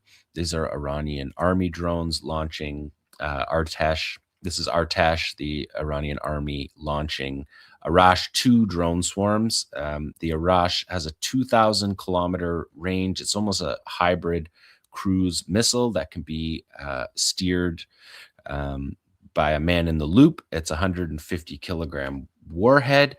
And we've seen these be used a lot by these are long distance ones, but we've seen the shorter range ones, the Hadid 110, used all over the Gulf to target bases. Now let's take a look at the Iraqi resistance. They have got drone operations going on as well. Here we can see a first-person quadcopter drone. This got a lot of attention this week because the first-person drone gives you a view of the drone hitting some kind of American position inside Camp Victory. This is their Baghdad airport base, and you can see the drone flying around. And these are the drones that we see in Ukraine and Russia. And they would show if a soldier was there on camera before they were killed. And I guess there's some supposition that Americans will somehow care more if they see this quadcopter hitting their troops than the much more capable Shahed drones, and of course the ballistic missiles. So this is something that is new. We're seeing for the first time in this battle. But it's not a qualitative edge over the other weapons that have been used, that the Iraqis have a lot. Let's take a look at 33 here, because we have I stitched together a bunch of drone operations here. We're looking at the Iraqi resistance in an underground launch station. You see the fighters in their desert camo, moving through tunnels in Iraq to get to these launching sites. There's a crew of about at least half a dozen that we're seeing here. And we're seeing the Shahed 101 drones that are used by the Iraqis a lot. They're going to see them launched from a protected underground position. There's signs that they're showing to show the date and the target, and the targets are usually in Iraq. They're pledging allegiance to the new supreme leader and saying that they are on the battlefield for him with their drones and their rockets. And they're going to open the roof here of this sheltered launch space. and launch their drones. Now we're getting an overhead shot of it. So they're putting in their resistance video. They're up in their resistance video game for sure in the Iraqi resistance that we're seeing here, the launch of the 2 drones from a safe from a safe spot. This is the there's a number of the Islamic resistance in Iraq is an umbrella group. It has links that go back to Qasem Soleimani and the Islamic Revolutionary Guard Corps Quds Force training these forces during the war, during the U.S. occupation of Iraq and the greater war on terror in the region. So in a lot of ways, we're seeing come together fighting forces that were prepared by the same organizations fighting in this war. The targets of these operations, there's been more than 500 Iraqi resistance there. You're seeing the embassy building in Baghdad burning. U.S. bases in Kurdistan, 50 operations, 48 by drones and 2 by missiles. This is just by one group, Guardians of the Blood Brigades. They've targeted Camp Victory in Baghdad 21 times, 17 times by drones and 4 by missiles. Targets in Syria, 11 operations, 9 by drones. In Jordan, 13 operations, all by drones. They've also targeted Saudi Arabia, 9 operations, all drones, and also Kuwait, 6 operations, all by drones. So that's one group. 110 operations just by this group over 15 days. Al Jazeera reported yesterday that there's been more than 3,000 missiles and drones fired at the Gulf states, including 2,000 at the UAE, Israel's biggest ally in the Gulf states. So pretty significant scale of operations from the Iraqi resistance that have been going on throughout this battle. They joined the battle on the first day, and they're putting out 25 operations each day, day in and day out, sometimes as many as 35 or 40. Let's take a look at 34. You can see one of their targets. This is the counter. This is the counter rockets, artillery, and mortars, the CRAM radar targeted at the U.S. Embassy base in Baghdad. You can see that destroyed, trying to down a drone. It was a drone that hit it, so it's made for rockets, artilleries, mortars, but it should be the CDRAM because the D is the drones, and that has been what has been destroying these radars across the region. And we get a view of it here because in Baghdad, you're in a downtown area, whereas the other targets of these radars are out in the desert, and we were getting the battle damage assessment from the satellite footage that we are no longer getting. We can take a look at 35. You can see that the radar here is completely destroyed, multi-million-dollar radar being destroyed. 36, you see there's audio in 36. You're going to see the CRAM.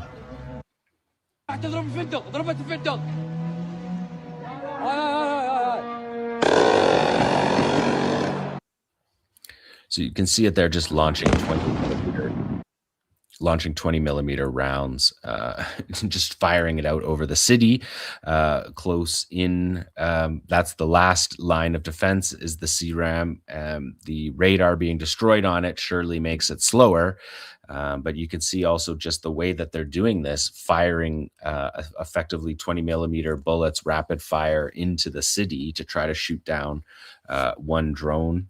The next one, we can see the same thing. 37 is going to be another view of the same operation from a couple nights ago.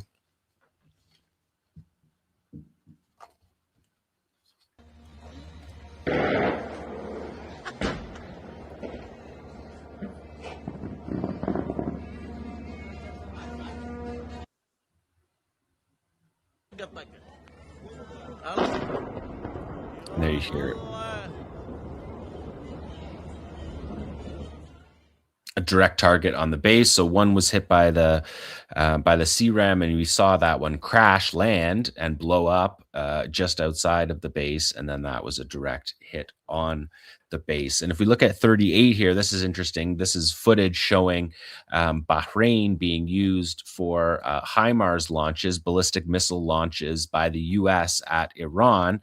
A video verified by the New York Times shows the ballistic missiles being launched from Bahrain in the direction of Iran in what appears to be the first confirmed instance of an attack on the Islamic Republic originating from the Persian Gulf, from a Persian Gulf country since the war began, using the country for offensive operations. This was revealed by accident in a propaganda video by CENTCOM. And so it's the government of Bahrain said that it has not participated in any offensive operations. We can see on the right of this image that I'm showing you, on the left, you can see the HIMARS launcher, the missile launcher, and on the right, you can see it launching. And so we clearly know that that Bahrain at least is being used for offensive operations. You can guess that they're not alone in that. Since the United States and Israel began the war on Iran earlier this month, more than 100 missiles and 200 drones have been launched at Bahrain, mostly concentrated on the United States Fifth Fleet, which is the naval command for CENTCOM and one of its three crucial bases in the region, with Al Udeid in Kuwait, in Qatar, and then the bases in Kuwait are also key. So that is the Iran front. We are going to move now to Lebanon and take a look at operations in Lebanon. We can start with the map. More than 1 million displaced persons already in Lebanon, approaching 1,000 killed, 2,200 wounded, including 38 healthcare and paramedic workers, 74 wounded among healthcare workers. We saw that rocket barrage along the border wounded Israeli Finance Minister Bezalel Smotrich's son. That got a lot of attention, but the information is being held tightly by Israel on this front as usual. But let's take a look at Naim Qassem, the chief of Hezbollah here, releasing a video with his fighters in a tunnel. You're watching the fighters move through the tunnel, and this is the speech from Sheikh Naim Qassem from a couple of days ago. He says, "Let it be clear, the battle we are waging is the battle of the resistance and the people of the resistance against the Israeli aggression on Lebanon. We have taken on, as resistance, the lessons and morals of the previous battle. The enemy's threats do not scare us, and the enemy will see our strength. There is no such thing as defeat or surrender in our dictionary. We will remain in the field, regardless of the sacrifices. We will not retreat. This is our country. We will not allow anyone to control its fate, its decisions, and how its people live." He said, "This is an existential battle. We have prepared ourselves for a long confrontation. The word now is for the field." So the word now, as Hezbollah likes to say, as Nasrallah used to say, watch the field now. We're beyond words. And this is showing Hezbollah's readiness for this battle that we will see over the coming minutes that have been impressive. Rate of operations by Hezbollah that exceed any of the previous rounds of battle after October 7th, including the focused war on Lebanon and Hezbollah at the end of 2024. So their pace of operations is higher now. Hezbollah has carried out 426 operations as of yesterday, and they go round the clock. When the day of their field reports ends, they loop back, and they're already on the new day. There's no let up in Hezbollah operations. They've had a high of 51 operations in a day, a high of 47. They're averaging 27 operations a day. The 2024 war, they averaged 22 operations the IDF said 150 rockets a day are being fired. So Hezbollah has rejoined the war in full force and full capability, which is something that if you listen to Western defense analysts, you were told was impossible because they had been degraded. Not true. They are on the battlefield stronger than ever. Let's take a look at number 41. We have seen now the reintroduction of the Almas anti-tank top attack anti-tank guided missile system here. We're on the missile for this view. The camera is on the end of the missile, and we're seeing it hone in on the tank, on the turret hatch of the tank. Direct hit on that tank. We're seeing several tanks hit each day. This is, of course, the clearest one. And to remind viewers that the Almas is a reverse engineered system that was an Israeli spike system that Hezbollah captured in the 2006 war, moved to Iran. They reverse engineered it and made the Almas and are now killing Israeli tanks with that weapon. The next one you can see as a Kornet anti-tank missile strike. Again, we're seeing at pretty significant distances, which is part of the geography of the area, but also puts lie to this idea that Israel is invading.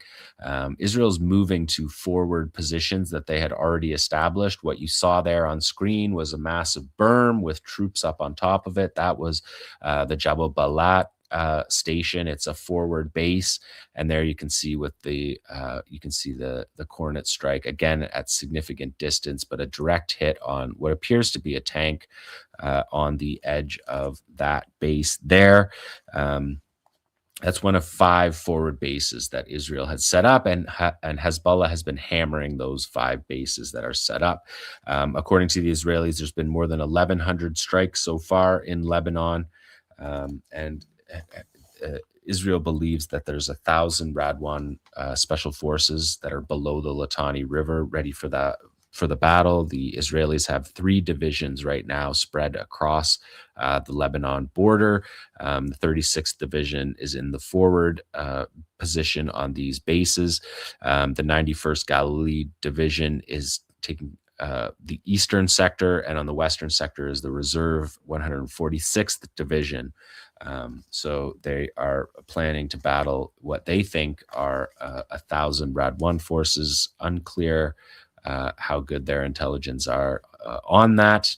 I would suspect not great. Let's take a look at 43. There's also daily rocket barrages. As I said, 150 rocket and missile attacks from Lebanon each day, some days more. This operation you're seeing here was 200 rocket barrages. And Hezbollah has issued evacuation warnings to all residents of Kiryat Shmona are requested to evacuate immediately. All residents of the town of Nahariya are also requested to evacuate immediately and head south. That was 8 days before. There has been multiple times in those 8 days that they have been warned. And then this operation came 8 days after that warning, a 200 rocket barrage from their multiple launch rocket systems. And you can see the fighters here launching those rockets. Hezbollah has brought cameras along on these operations a little bit more than we were seeing in the last round. But you can see the launch of these rockets. We saw on the show last week, the Iron Dome really struggling to handle these. And one of the reasons for that is the early warning radars have been knocked out. And so the early warning radars would give a more precise location to the weaker radars. And then those weaker radars can dial in on the small segment that they need to worry about. When the early warning radar is out, that doesn't exist anymore. These radars are picking them up late. They're not picking them up on an accurate trajectory, and therefore makes it more difficult to intercept. We're seeing that with the Iron Dome because it's down close to the ground and you can see them missing. It's a little harder to tell if that's happening with the missiles that travel out of the atmosphere and return to the atmosphere, but you can imagine that the loss of these high-value radars is having a significant impact on the radar tracking system that the entire air defense array is underpinned on, just to put a further point on that. So this was a 200 rocket barrage, and we can see in the next slide what it looks like from the Israeli side, number 44.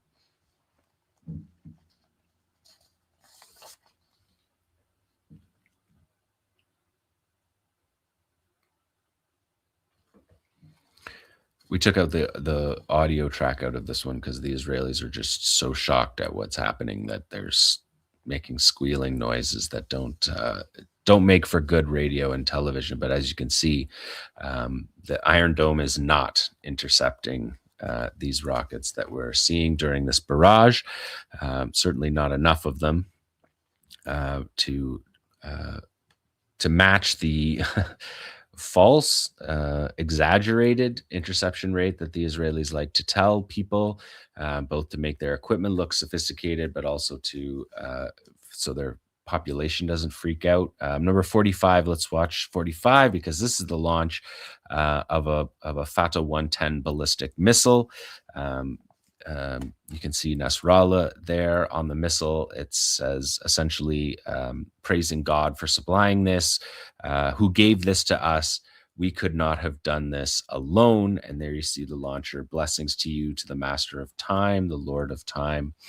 And on the launcher of this ballistic missile. Again, this is headed for the IDF's home front command headquarters southeast of Tel Aviv. So an accurate missile with a heavy warhead, 300 to 500 kilogram warhead sent at a very strategic location with accuracy and from close distance, which makes it a lot more difficult to intercept than when they're fired from Iran and have a trajectory more established for the air defense array. The next one we see here, 46, is a Fadi 6 versus 𝐓𝐿𝐿, and again, high value targets. And this video is interesting because you can watch the fighters out here at night. In the audio track, you can hear the fighter jets buzzing overhead. But they're out here in the dark setting up their missile launcher for the Fadi 6 barrage that's going to be targeting Mossad and Unit 8200 headquarters at 𝐓𝐿𝐿. There's a lot of dark on this video, but it's because the fighters are setting up out in the open to launch this barrage and don't have lights on so that they're not spotted. The Fadi 6 is a 302 millimeter rocket, 225 kilometer range with 150 kilo warhead. You can see there with the lights, the number of fighters. They're going to truck launch these heavier missiles. The Fadi 6 has a guidance kit that was added to the 302. There's a number of Hezbollah additions that they have made onto these to put precision guided kits on previously unguided rockets to effectively make them a missile, and they're targeting much more effective. The fighter at the end here is saying that that they are committed to the covenant of Hezbollah. They are rooted in this land. We are defending its honorable people, he says before he launches. There you get a good look of the truck launcher and the size of the Fadi 6. It's a large missile that was part of this barrage. There's a whole series of Fadi missiles that have been improved. And these are some of the things that are left over from the last war, because Israel told us that they had destroyed some untrue percentage of Hezbollah's missile and rocket capability. But those numbers coming into the war were believed to be in the tens and hundreds of thousands for each type of missile. They're 122 millimeter Grad rockets. They had 100,000 of them. So even if some percentage of them were knocked out, they still have significant capabilities. And that's what Naim Qassem was talking about in that opening, in his speech, that we are ready for a long fight. We are prepared for it. We have shifted with the lessons learned from the previous battle, and we are applying them on the ground in this battle. There you see the multiple launcher in the corner there, and you can see the truck-mounted, truck-launched system there. And there you see Nasrallah, his supplication saying, God, you who, when it matters most, or when matters become most difficult, you open the door for us that even imagination could not reach. So they had Nasrallah, and then Nasrallah signed that. So that was his message from the Quran for his fighters, and they're using that at the base of the launcher. Again, something that we have seen with all of these resistance groups, linking these to their fallen commanders, recognizing their history and respecting it in the battle today, as we have for the last 3 years, really. Let's look at number 47. This is a drone unit, and this one is rare. I'm trying to give you a cross section of Hezbollah videos. They released more than that this week, but these are a good cross section. And this is something we don't see much from Hezbollah. This is a long single tracking shot from the GoPro camera on the fighter's head that gives you an idea of the battle space. You can see the guerrillas in the jungle here. Essentially, you're talking about the bush, the forest, the hilly forests of South Lebanon. You can see the shelter it gives, and they're launching Hezbollah-built Syed 107 drones here, a drone swarm targeting Israeli base Setareh, which is an armor and weapons production base. Again, high-value targets hit with a drone swarm. This is from the 9th of March, although the video was released this week. And you can see them setting up each of these Syed 107 drones, hooking up their guidance systems, launching them, their rocket-assisted launch, but also just the landscape. And that's why when Israel says it's invading Lebanon, you need to look at this surroundings. You need to see the bush, the trees, the mountains, what it means to invade, to truly invade, and not just tell your people in a press release that you're going to fight. Because this is a very difficult battle space, and a video like this that we don't see very often. Part of the reason we don't see it is because of the expanse of this area. It's not like Gaza where they carry out the operations. They have video of it. They send a runner to get the video. Here you have fighters in positions spread out all across many, many miles of the south, and the distance that they have between them and the Israelis is also a significant distance, which is why you see those anti-tank guided missile strikes taking so long to get there, and how good a shot it is to get it to cover those multiple kilometers, more than 5 in some cases. But that's why we don't get the same type of videos as we get on the ground in Gaza, and why we get videos often a week or more later. Because of the spread out nature of this battle. And you can see they're launching these from full shelter of the bush in South Lebanon. They're also on the high ground in South Lebanon. And so you can see there, here the fighter says it's time to move out. So they launched their dozen drones, and the same single shot. It's an interesting shot there. Let's look at number 48, another rocket barrage. This is against an Israeli base in the Upper Galilee. And this is one of 98 operations that Hezbollah carried out in the 72 hours around this. So they're carrying out a tempo, as I said, that's greater than we had seen in previous battles. And it's significant that they are getting us these videos over this large space. You can see them controlling their controller there. And there you see them saluting their fallen leaders, Hisham Saifuddin, Nasrallah. Saifuddin was assassinated after Nasrallah, and Naim Qassem, who is the Secretary General of Hezbollah today. So all three of those on the launcher of this barrage. And again, as Hezbollah likes to do, they show you settler camera footage of the strikes in Ein Zatim. which is just north of Safed. In 49, we see a cruise missile. So this is the first we have seen in this round of the launch of a cruise missile. You can see the turbojet on the top there. We're seeing a picture of Nasrallah again in this shed. And you're going to see written on the wall a verse from the Quran that says to prepare against them whatever force you can. So again, strong messaging, tight messaging. As ever, Fabian Hintz from the International Institute for Strategic Studies noted that on that Pava cruise missile, an Iranian cruise missile, that he noticed jamming resistance CPRA antenna for satellite navigation on that. So even more difficult to bring down. And one final operation, a rocket barrage versus Nahariya. Again, Nahariya is on the northernmost west coast of Israel.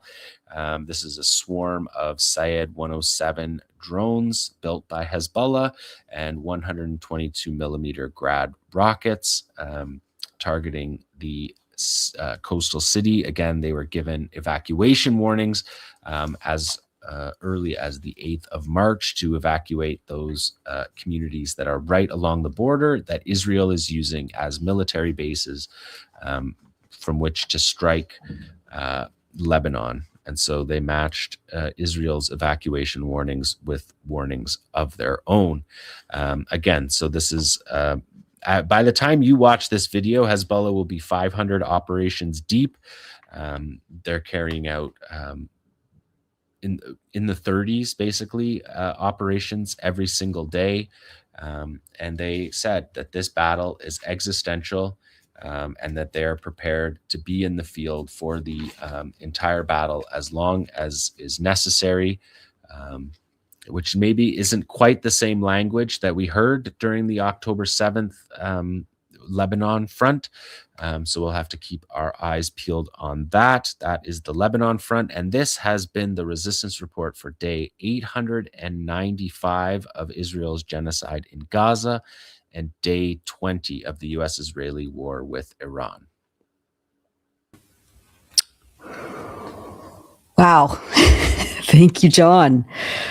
I'm kind of speechless. That was there's so much happening. And as you said, Ansar Allah in Yemen has just been kind of waiting in the wings. And Ali will be talking about this in a few minutes, but like, what could happen if both the Strait of Hormuz is closed to the U.S. and Israel and its allies, and the Red Sea and the Suez Canal also shutter on or if they were to join the war and target exactly Saudi or Gulf positions. So they're standing on the sidelines. They said their hands are on the trigger. So that's definitely something to watch for. Yeah, it seems like, this is all being coordinated across the axis of resistance, and Iran is maintaining a very calibrated approach to escalation. So as you said, you don't throw all your missiles up in the air on the first day or all at once. In the same way, you don't activate all the fronts necessarily at the same time. So definitely everyone is aware that the Red Sea, with the Strait of Hormuz closed to what Iran considers enemy shipping, the Red Sea is the only way out of Saudi Arabia by sea. So that's a big deal. John, and thank you for that incredible rundown of the week. People will not see that anywhere else. I mean, I know there's a lot of good sources and good analysts, but nobody's going to put it all together like that for us. So that was extraordinary. A couple of things I can say just from my own observations here in Jordan, where we do get a front row seat, is compared with the 12-day war and compared with the first days of this war, it's very noticeable to me that there are far fewer high-altitude interception attempts. During the 12-day war, they were routine. Pretty much any time a missile salvo came in, you would see the high-altitude interceptors go up. That's what you can see from Jordan because of the distances. You cannot see the Iron Dome or the David Sling. Those are happening basically over the horizon or much further away. But you see the high-altitude interceptors go up. I've not seen one in more than a week. And even before that, there were very few. So that's one data point. The other is that the sirens or the attacks are regular. They have not slowed down. And in fact, they seem to be more frequent now. And the warning times are shorter. They fluctuate. I think, when was it, a week or so ago, when they first reportedly took out the THAAD radar, the siren stopped working because they're all linked into their defense system, which is run by the US. And then they got them back the next day, but the warning times were much shorter. And now they seem to fluctuate. Now, for a while, you were getting like about maybe 4 or 5 minutes, and now it's down to a couple of minutes. So that's just my own subjective observations, which give some, some color to what you're seeing. The other thing is the tanker planes you talked about. Of course, we don't know what happened to those KC-35 tankers, and it seems very strange. These are very big planes that they would be flying close enough to collide. They don't refuel each other, as I understand. So there would have been no reason for them to be that close together. And you do see those with the naked eye at night. They do fly around in pairs, and you can spot them in the sky, and then you can see them on flight radar, so you know exactly what you're looking at. They do fly in pairs, but they're separated by some distance. So it is a mystery as to how they could have collided and how one could come away with its tail chipped like that and the other would be lost. So maybe we'll find out more. I don't know. Yeah, well, the radars thing that you're describing, that is a symptom of the degradation of the radars, and that's happening. It's happening on your phone, but it's also happening between each of the installations as the radars pass from one radar to the next. The lower amount of time is a product of an unclear picture because the lesser radars are algorithmically smaller than the big ones, and so they're not as good quality. They pick them up late, if they pick them up at all, and in a lot of cases they're not picking them up, and you're seeing that in the Gulf. Once we get the battle damage assessment of the US bases in the Gulf, I think people will be astonished just how destroyed those bases are, and the prospects of how the US rebuilds, if that's their intention. But you really are seeing a strategic situation for Iran where they have the world economy by the throat, and they have this American power projection in the Middle East in very uncertain future. We won't predict too much, but Iran is in a very strong position right now. And their foreign minister yesterday said that when they're not talking about ceasefire, they want to talk about end to the war, and they want to talk about an end to the war across the region. So he mentioned Lebanon, they mentioned other countries like in the Gulf, and other countries, which I hope includes Gaza, that the ceasefire, that the end of this war can bring about the opportunity where the strategic advantage that Iran has allows for them to fix the ceasefires that don't exist in Lebanon and in Gaza as well. And I think that's something, Electronic Intifada, Palestine focused show is something very much has been on my mind, even going back to the True Promise 3 battle, when there was an opportunity, I thought, to end that battle with proper ceasefire talks that brought all the parties together, and that didn't happen. But I think we may have an opportunity for for that this time, and I really hope that Iran takes advantage of that. Yeah. One other thing I want to ask you about, John, news that broke while we've been on air, so get your quick reaction. I know you'll probably talk about this in more depth next week when you have more time to look into it. But I feel like the reporting is solid enough that I'm going to ask you about it and just get your reaction, because people are talking about this. We have multiple sources talking about this, but we have a report from CNN, which is reporting, and I don't know if we can put this up on screen for people to see what I'm talking about. We have a report from CNN telling us that Iranian anti-aircraft fire has hit a US F-35 fighter jet, and the report from CNN says the following. A US F-35 fighter jet made an emergency landing at a US airbase in the Middle East after it was struck by what is believed to be Iranian fire, according to two sources familiar with the matter. Captain Tim Hawkins, a spokesperson for US Central Command, said the fifth-generation stealth jet was flying a combat mission over Iran when it was forced to make an emergency landing. Hawkins said the aircraft landed safely and the incident is under investigation.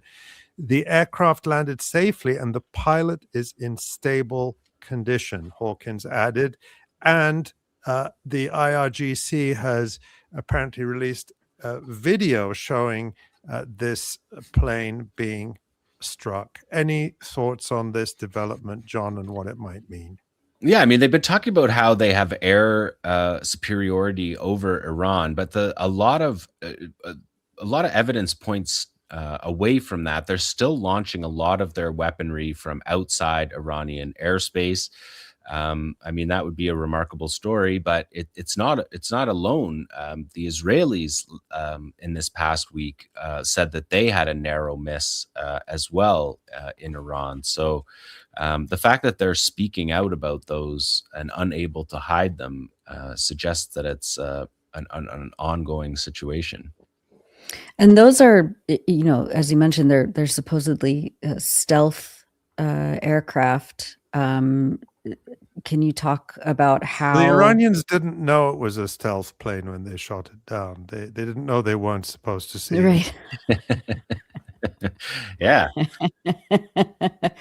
I mean, can you kind of talk about that in the context of these radar systems all over the place getting hammered, and if that may have anything to do with that? Yeah, I mean, I think that they're stealthier, I think is a better way to put it. They're not, they're not invisible. And if they're on a predictive route, this is the first time we're seeing this with the F-35. This is really, Gaza was its first real battle, which is, not a battle. Not a battle. Yeah, battle. Exactly. You just use it as what they call a bomb bus, genocide machine.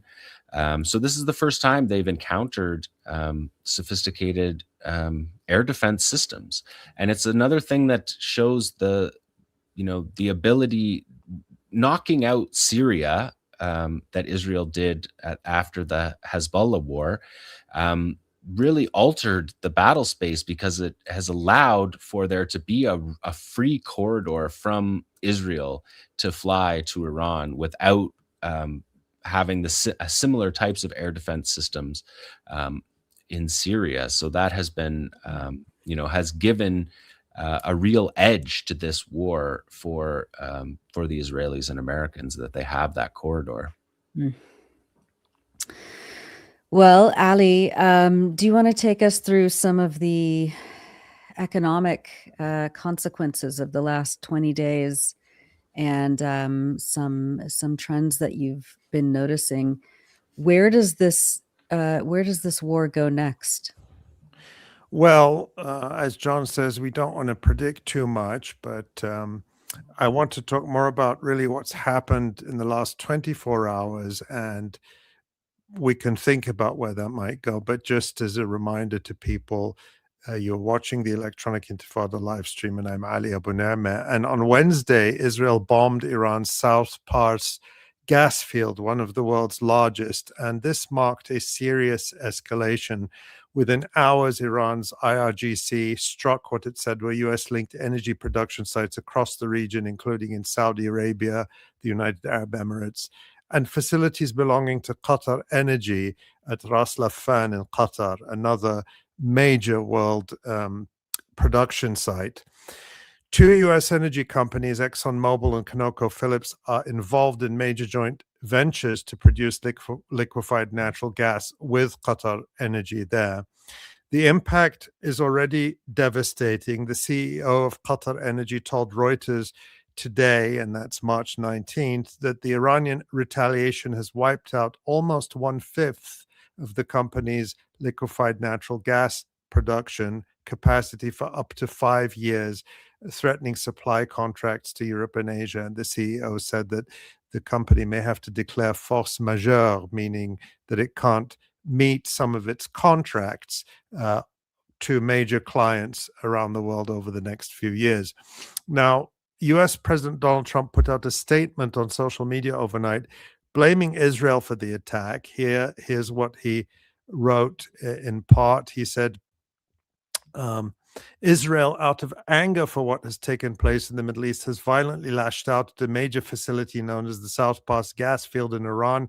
A relatively small section of the whole has been hit. The United States knew nothing about this particular attack, and the country of Qatar was in no way, shape, or form involved with it, nor did it have any idea that it was going to happen. Then he says, no more attacks will be made by Israel pertaining to this extremely important and valuable South Pass field unless Iran unwisely decides to attack a very innocent, in this case, Qatar, in which instance the United States of America, with or without help or consent of Israel, will massively blow up the entirety of the South Pass gas field. And he goes on. Now, I think it's implausible that the United States did not know about the attack that Israel carried out, and there has been reporting citing US and Israeli officials contradicting what Trump said there. But this is really not the issue or the interesting question in my mind. The US are obviously in this war in hand and glove. What's important here is that Trump wants people to believe the narrative that Israel is an independent actor and that he does not approve of this action. And despite his extreme threats, Trump does appear to be indicating that the US, at least, recognizes the risks of unlimited escalation and wants to draw some lines to the conflict. Now, Israel may have very divergent interests, even though the US and Israel went into this war together. Israel knows Trump is unpredictable and mercurial. He may have gone into the war very enthusiastically and willingly, thinking it would result in a quick, glorious victory. But as it drags on without success, he could change his mind and pull the US out once he sees the costs escalating rapidly, which they are. Now, some of those political and economic costs are becoming very clear and urgent. Oil prices surged today to near $120 a barrel, and markets, which we know Donald Trump cares about a lot, plummeted. The price of gasoline in the United States, a very politically important indicator in a country that drives a lot and hates fuel efficiency, the price of gasoline has hit an average of $3.84 a gallon and could soon pass the psychologically important mark of $4 a gallon. A new Ipsos poll for the Quincy Institute shows that 79% of Trump voters want the president to declare quick victory and end the war, and 55% are very worried about rising gas prices and other economic effects. Now, as a measure of how bad the US sees things getting, this is pretty incredible. It's mind-bending. The US is now saying that it may soon lift sanctions on Iranian oil that is already floating around in tankers to help increase global supplies and reduce prices. In the coming days, we may unsanction the Iranian oil that's on the water. It's about 140 million barrels, US Treasury Secretary Scott Bessent told Fox Business News Network. That was also today, March 19th. So consider the irony that for decades, the US has sanctioned Iran in order to collapse its economy. And now, while the United States is at war with Iran, it has to unsanction Iranian oil to help the US rescue itself from this disaster that it created, because the US now has an interest in ensuring that as much Iranian oil as possible gets onto global markets. Also, US Secretary of War Pete Hegseth says that the Pentagon is going to Congress to ask for an extra $200 billion to fight a war Congress has not even declared. And you can only imagine how much that will intensify political battles and opposition within the United States. Meanwhile, Iran is signaling that it will not tolerate further attacks on its energy infrastructure, and it is doing that not just with statements, as we saw already with the attacks on energy infrastructure across the region, but they are signaling very strongly what their red lines are. And so today, the Islamic Revolutionary Guard Corps spokesperson Ibrahim Zulfikari said, "We warn the enemy that you made a major mistake by attacking the energy infrastructure of Iran.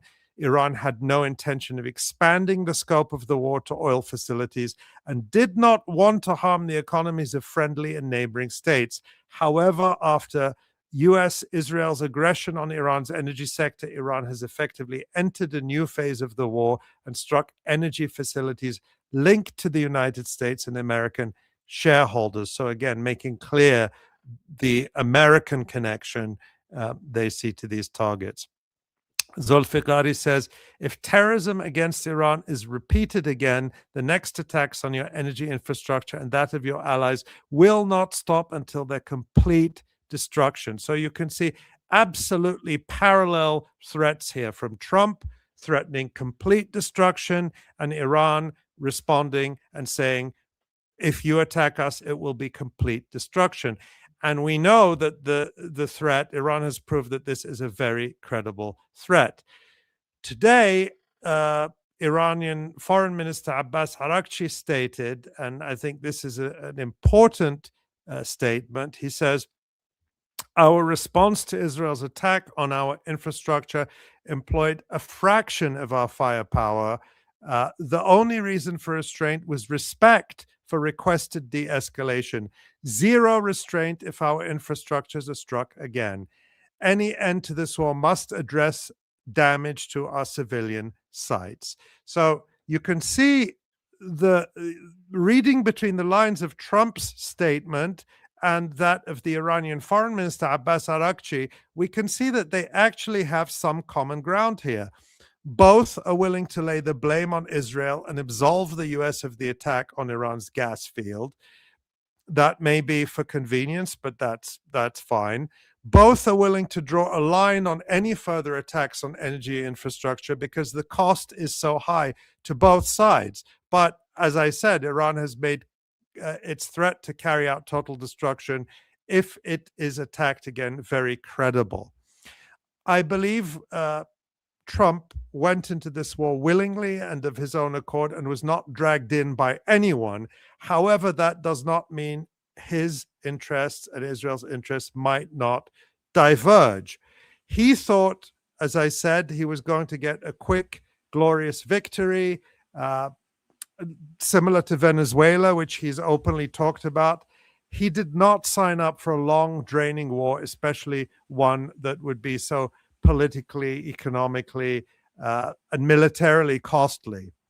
Israel, on the other hand, does not want the war to end until it achieves its goal, which is the total destruction of Iran and all resistance across the region. Given that a quick regime change was impossible, the only way to keep the war going until Israel's goals are met is to keep the United States in the fight. Israel definitely can't do this alone. That gives Israel every incentive to keep escalating, to get the US in deeper, whether by attacking infrastructure or continued assassinations or worse.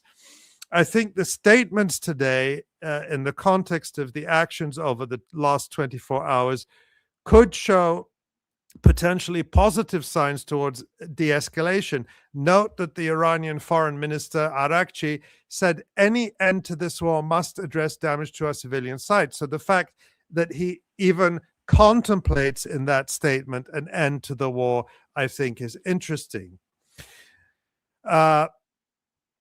But we're also dealing with Trump and Israel, both of whose behavior is unpredictable, untamable, and demonstrably without any red lines or decency or adherence to deals or negotiations. We've seen that, how they launched this war in the context of negotiations. Also, de-escalation, or at least avoiding escalation,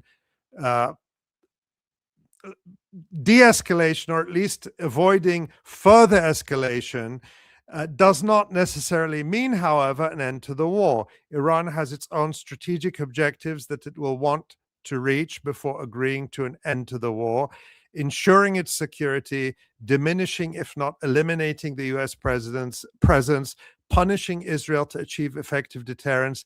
And Iran may insist on tying an end to the fighting to an end to the Israeli aggression in Lebanon and Gaza. You'll recall last week I discussed the statement from the new Supreme Leader, Ayatollah Mujtaba Khamenei, where he was very explicit in saying how close Iran's relationship is to the resistance forces across the region. So, and as John described to us, with the hold Iran has on the Strait of Hormuz, and apparently with Iranian oil going out onto the world market, Iran looks like it is getting stronger over time. Its position is gaining strength. Now, I just want to say a couple of things about the statement that was issued today directly out of the events of the last 24 hours following the Israeli attack on Iran's gas field and the Iranian retaliation. 12 countries met in Riyadh, the Saudi capital, Qatar, Azerbaijan, Bahrain, Egypt, Jordan, Kuwait, Lebanon, Pakistan, Saudi Arabia, Syria, Turkey, and the UAE, and they issued a joint statement calling on Iran to immediately halt its attacks. Now, I am not surprised that these statements would condemn attacks on their own territories and their own energy facilities. I would be very surprised if they didn't do that. And I would even say it's understandable that they are condemning those attacks on their own territories. But what I do find astonishing is that these states do not include a single word about the US-Israeli aggression against Iran, nor do they call for an end to the war. They are clearly being devastated by this war economically, politically. The long-term consequences could be very dire for them. And it seems to me that if they were to take a unified stance against the war, they might be able to help provide the United States, if not Israel, with a ladder to climb down and spare themselves and the world further disruption and destruction. They could give Donald Trump the opportunity to say, oh, you know, the war was going so well, but all these wonderful countries that I love so much asked me to stop, and because I'm so nice, I agreed. I mean, from their perspective, that would be worth a shot, right? With the exception of Oman, however, so far I have seen no statements from any of the regional states condemning the US-Israeli attacks on Iran, the murder of Iran's head of state, or the massacre of civilians, including 200 children. From a political perspective, their adamant refusal to condemn the attacks on Iran is counterproductive for them. I made the following point earlier today on Twitter, X, and I just want to share it. This was my impression, and I'll just share it. People worldwide watched Israel blow babies in Gaza to pieces day after day, and they didn't buy that Israel is the victim. Now they've seen Iranian schoolgirls blown to shreds by the US and Israel, and they don't buy the claim that Iran is the aggressor, or that countries hosting US bases and opening their skies to Israeli warplanes are victims.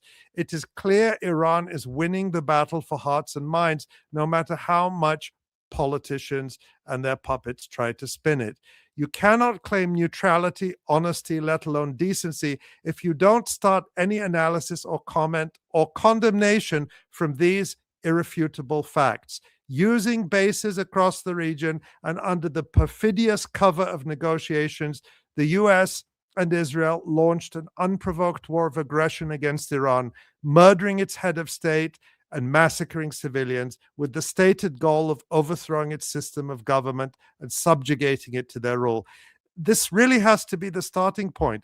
It doesn't mean that these countries are not entitled to be angry that that their territory is being fired on, that their facilities are being attacked. That's what you would expect from any government. But it just seems to me that if they were to take a position that at least acknowledged the US and Israeli aggression, they would have more credibility and be in a stronger position to make the case to their people, perhaps to the United States, perhaps to the world, that security is something that everyone has a right to, including Iran, which clearly, having been attacked twice in the last year by the United States and Israel, has legitimate security concerns.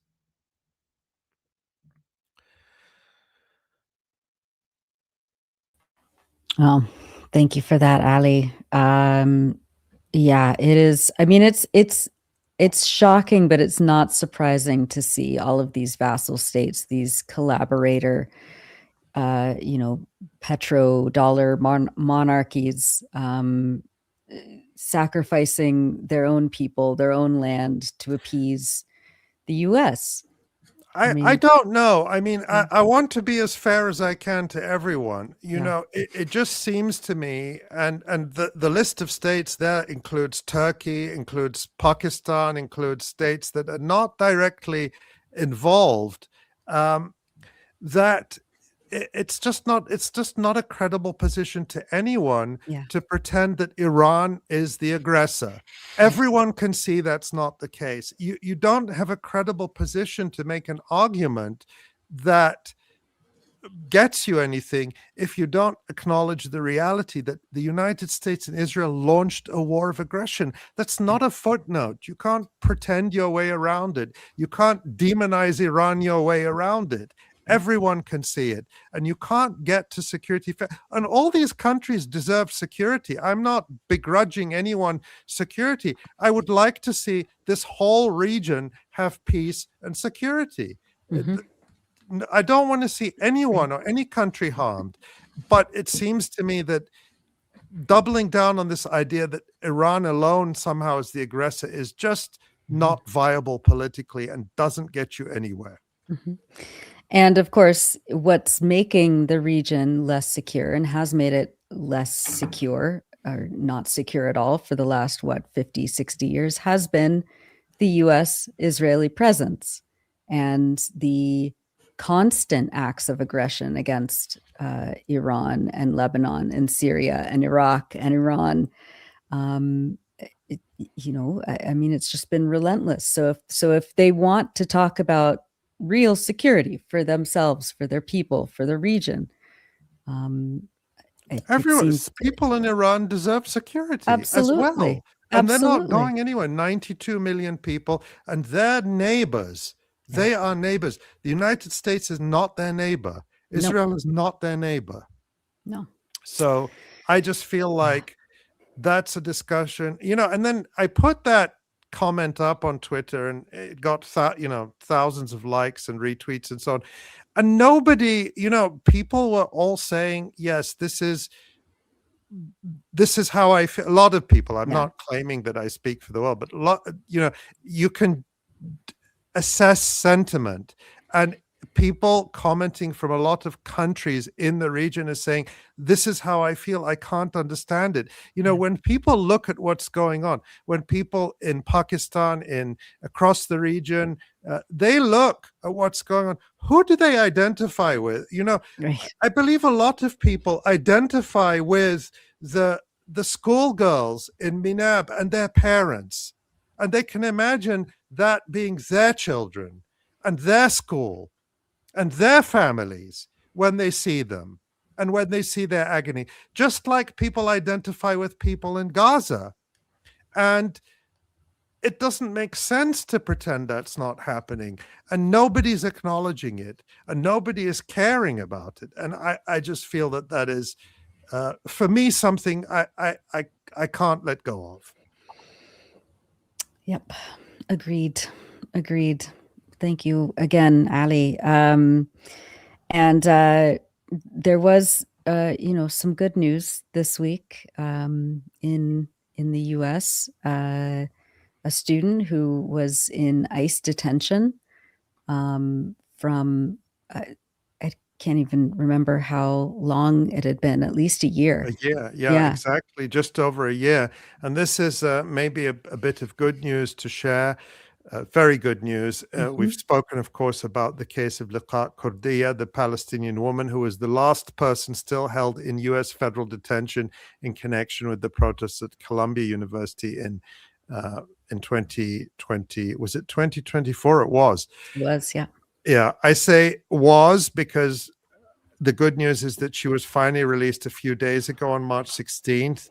And we can see Layla Al-Haddad, the Palestinian author from Gaza, who posted this picture of 𝐓𝐡𝐞 and flashing the victory sign, which is just wonderful, and wearing a beautiful Palestinian tatriz embroidery for those who are listening. And Layla writes, Palestinian political prisoner 𝐓𝐡𝐞 𝐄𝐥𝐿 has been released from the ICE dungeons of Prairieland, Texas, and on Laylatul Qadr, no less. Her case is far from over, but for now, alhamdulillah, God is great. She will be able to celebrate Eid at home with her family. And yes, it was on March 13th last year that 𝐄𝐥𝐿 attended what she believed was a routine voluntary check-in at ICE headquarters in New Jersey, where she lives. Instead, she was transported to that detention center in Texas, 1,500 miles away from her home, from her mother, and from her brother with special needs who relied on her support. So we're just thrilled for 𝐓𝐡𝐞 and her family, especially on the eve of Eid al-Fitr. Yes, absolutely. I mean, and she had been not well. She was dealing with some health issues in the detention center. Horrible and they treatment. wouldn't, they weren't horrible. It was just horrific. She was hospitalized without her family being taught. Yeah, it's just a horrible ordeal, but at least for now she's home. Yeah, amazing. Good. It's always good to end on a positive note. Let's take a look at the website. We've published a lot of features. I know that our colleague Dave Cronin just published a report. There it is at the top. Israel promotes genocide weapons in Germany. As always, David Cronin is tracking the weapons sales across the EU. It's another important report by Dave. We also have some features by our writers in Gaza there, and Maureen Claire Murphy, our senior editor's monthly roundup of Palestine in pictures. Just incredible work by photographers across Gaza, our colleagues in Gaza who are out there every day making sure that and in the West Bank, all over Palestine, but to show us these very difficult scenes of what is happening in Palestine. It's important to keep it as visible as possible. And of course, it comes with that incredible roundup of events over the last month. Just such a valuable briefing. That's how I keep up with what's going on. I read Maureen's text there accompanying those extraordinary pictures. Yeah, it's beautiful. So yes, give that a read. And last week, I had the honor of interviewing Sabri Jiryas and his daughter, Vida Jiryas. Sabri is a Nakba survivor. Yeah, he's in his 80s. He was 10 years old when the Nakba happened. And he lives in northern historic occupied Palestine in the Galilee. He was the just a legendary scholar, historian.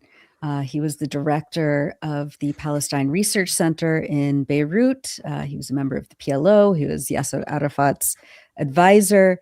And he wrote these volumes of documented research of the history of Zionism.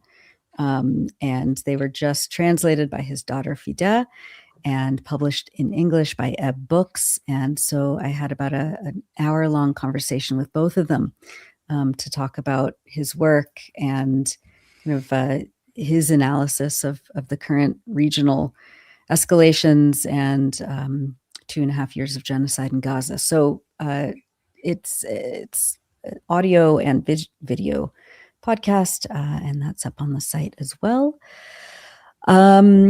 And that's, speaking of which, if you want to keep, yes. Yeah, I just want to point out very quickly a couple of the features on the site. Yeah. The one there that you see, the Al-Durra family, still targets for Israel's violence. This is really extraordinary. Yeah. Those of you whose memories go back to the beginning of the second Intifada in the early 2000s will recall the horrific image, the horrific video, and this was before the days of social media. It was before we got accustomed to genocide being live streamed on our phones.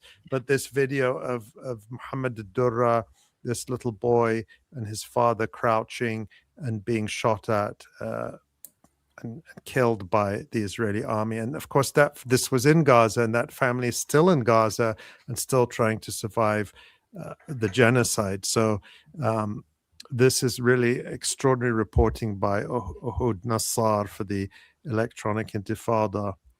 And the photo there is Jamal al-Durra, the father of the little boy who was in that famous video. So extraordinary reporting. Yeah. So much, so many layers of pain and grief for that family, and that's just one of course, thousands and thousands of families in Gaza. Well, to keep the lights on, to keep these kinds of features and reports and analyses and live streams going, consider donating to the Electronic Intifada. Our Donate Now link is up there at the very top right of our website. And Ali, as always, who do you have to thank this week? So many people, but you can make a gift anytime of pretty much any size, small or large, and we appreciate it. And of course, as we always say, don't donate if it's going to cause you or your family any hardship. We only want those who have some funds to spare to donate and to share this work with the world, because that's what allows us to offer this service, offer this incredible information, analysis, and reporting to support our colleagues in Gaza and across Palestine. Is your generosity. That's what makes it possible. And if you want to, and if you can become a monthly donor, which is a really good way to sustain our work for the long term. It helps us plan. It helps us, be confident that we're always going to be able to do this work the way we need to. So today, I'm specifically going to thank some of our monthly donors. And this is just a few of you. I know there's many more out there, and we love and appreciate each and every one of you. But I'm just going to say thank you to Eileen, Jody, Carmen, Hassan, Ardashir, Scott, Felix, Christina, Alex, Fatima, Mirza, Jonathan, Shazmin, and Mark. And we're so grateful for your monthly commitment. And if you want to be a monthly supporter sustainer, you can go to electronicintifada.net and click on donate now, and it's pretty easy to set up. or you'll find the links if you're watching on YouTube in the description below. Thank you to everyone, not just for your support, but for sharing, reading, liking, subscribing, all the things that help us spread this work to everyone, because people tell us that this information is eye-opening and we rely on you. You know, the algorithm doesn't like us that much. And so we need you to help us break out of that algorithm cage and get this work to as many eyes and ears as possible. Well said. Thank you, Ali. And of course, thank you to our producer and director, Tamara Nassar, for all the work that she does. Thank you, Tamara. Thank you to Ellie Gerson for social media, Pierre Loisel for the radio production. Again, our senior editor, Maureen Claire Murphy, all of our colleagues at the Electronic Intifada. And on behalf of myself, Tamara, John, and Ali, and Asa, who's on assignment, thank you all, and we will see you next week.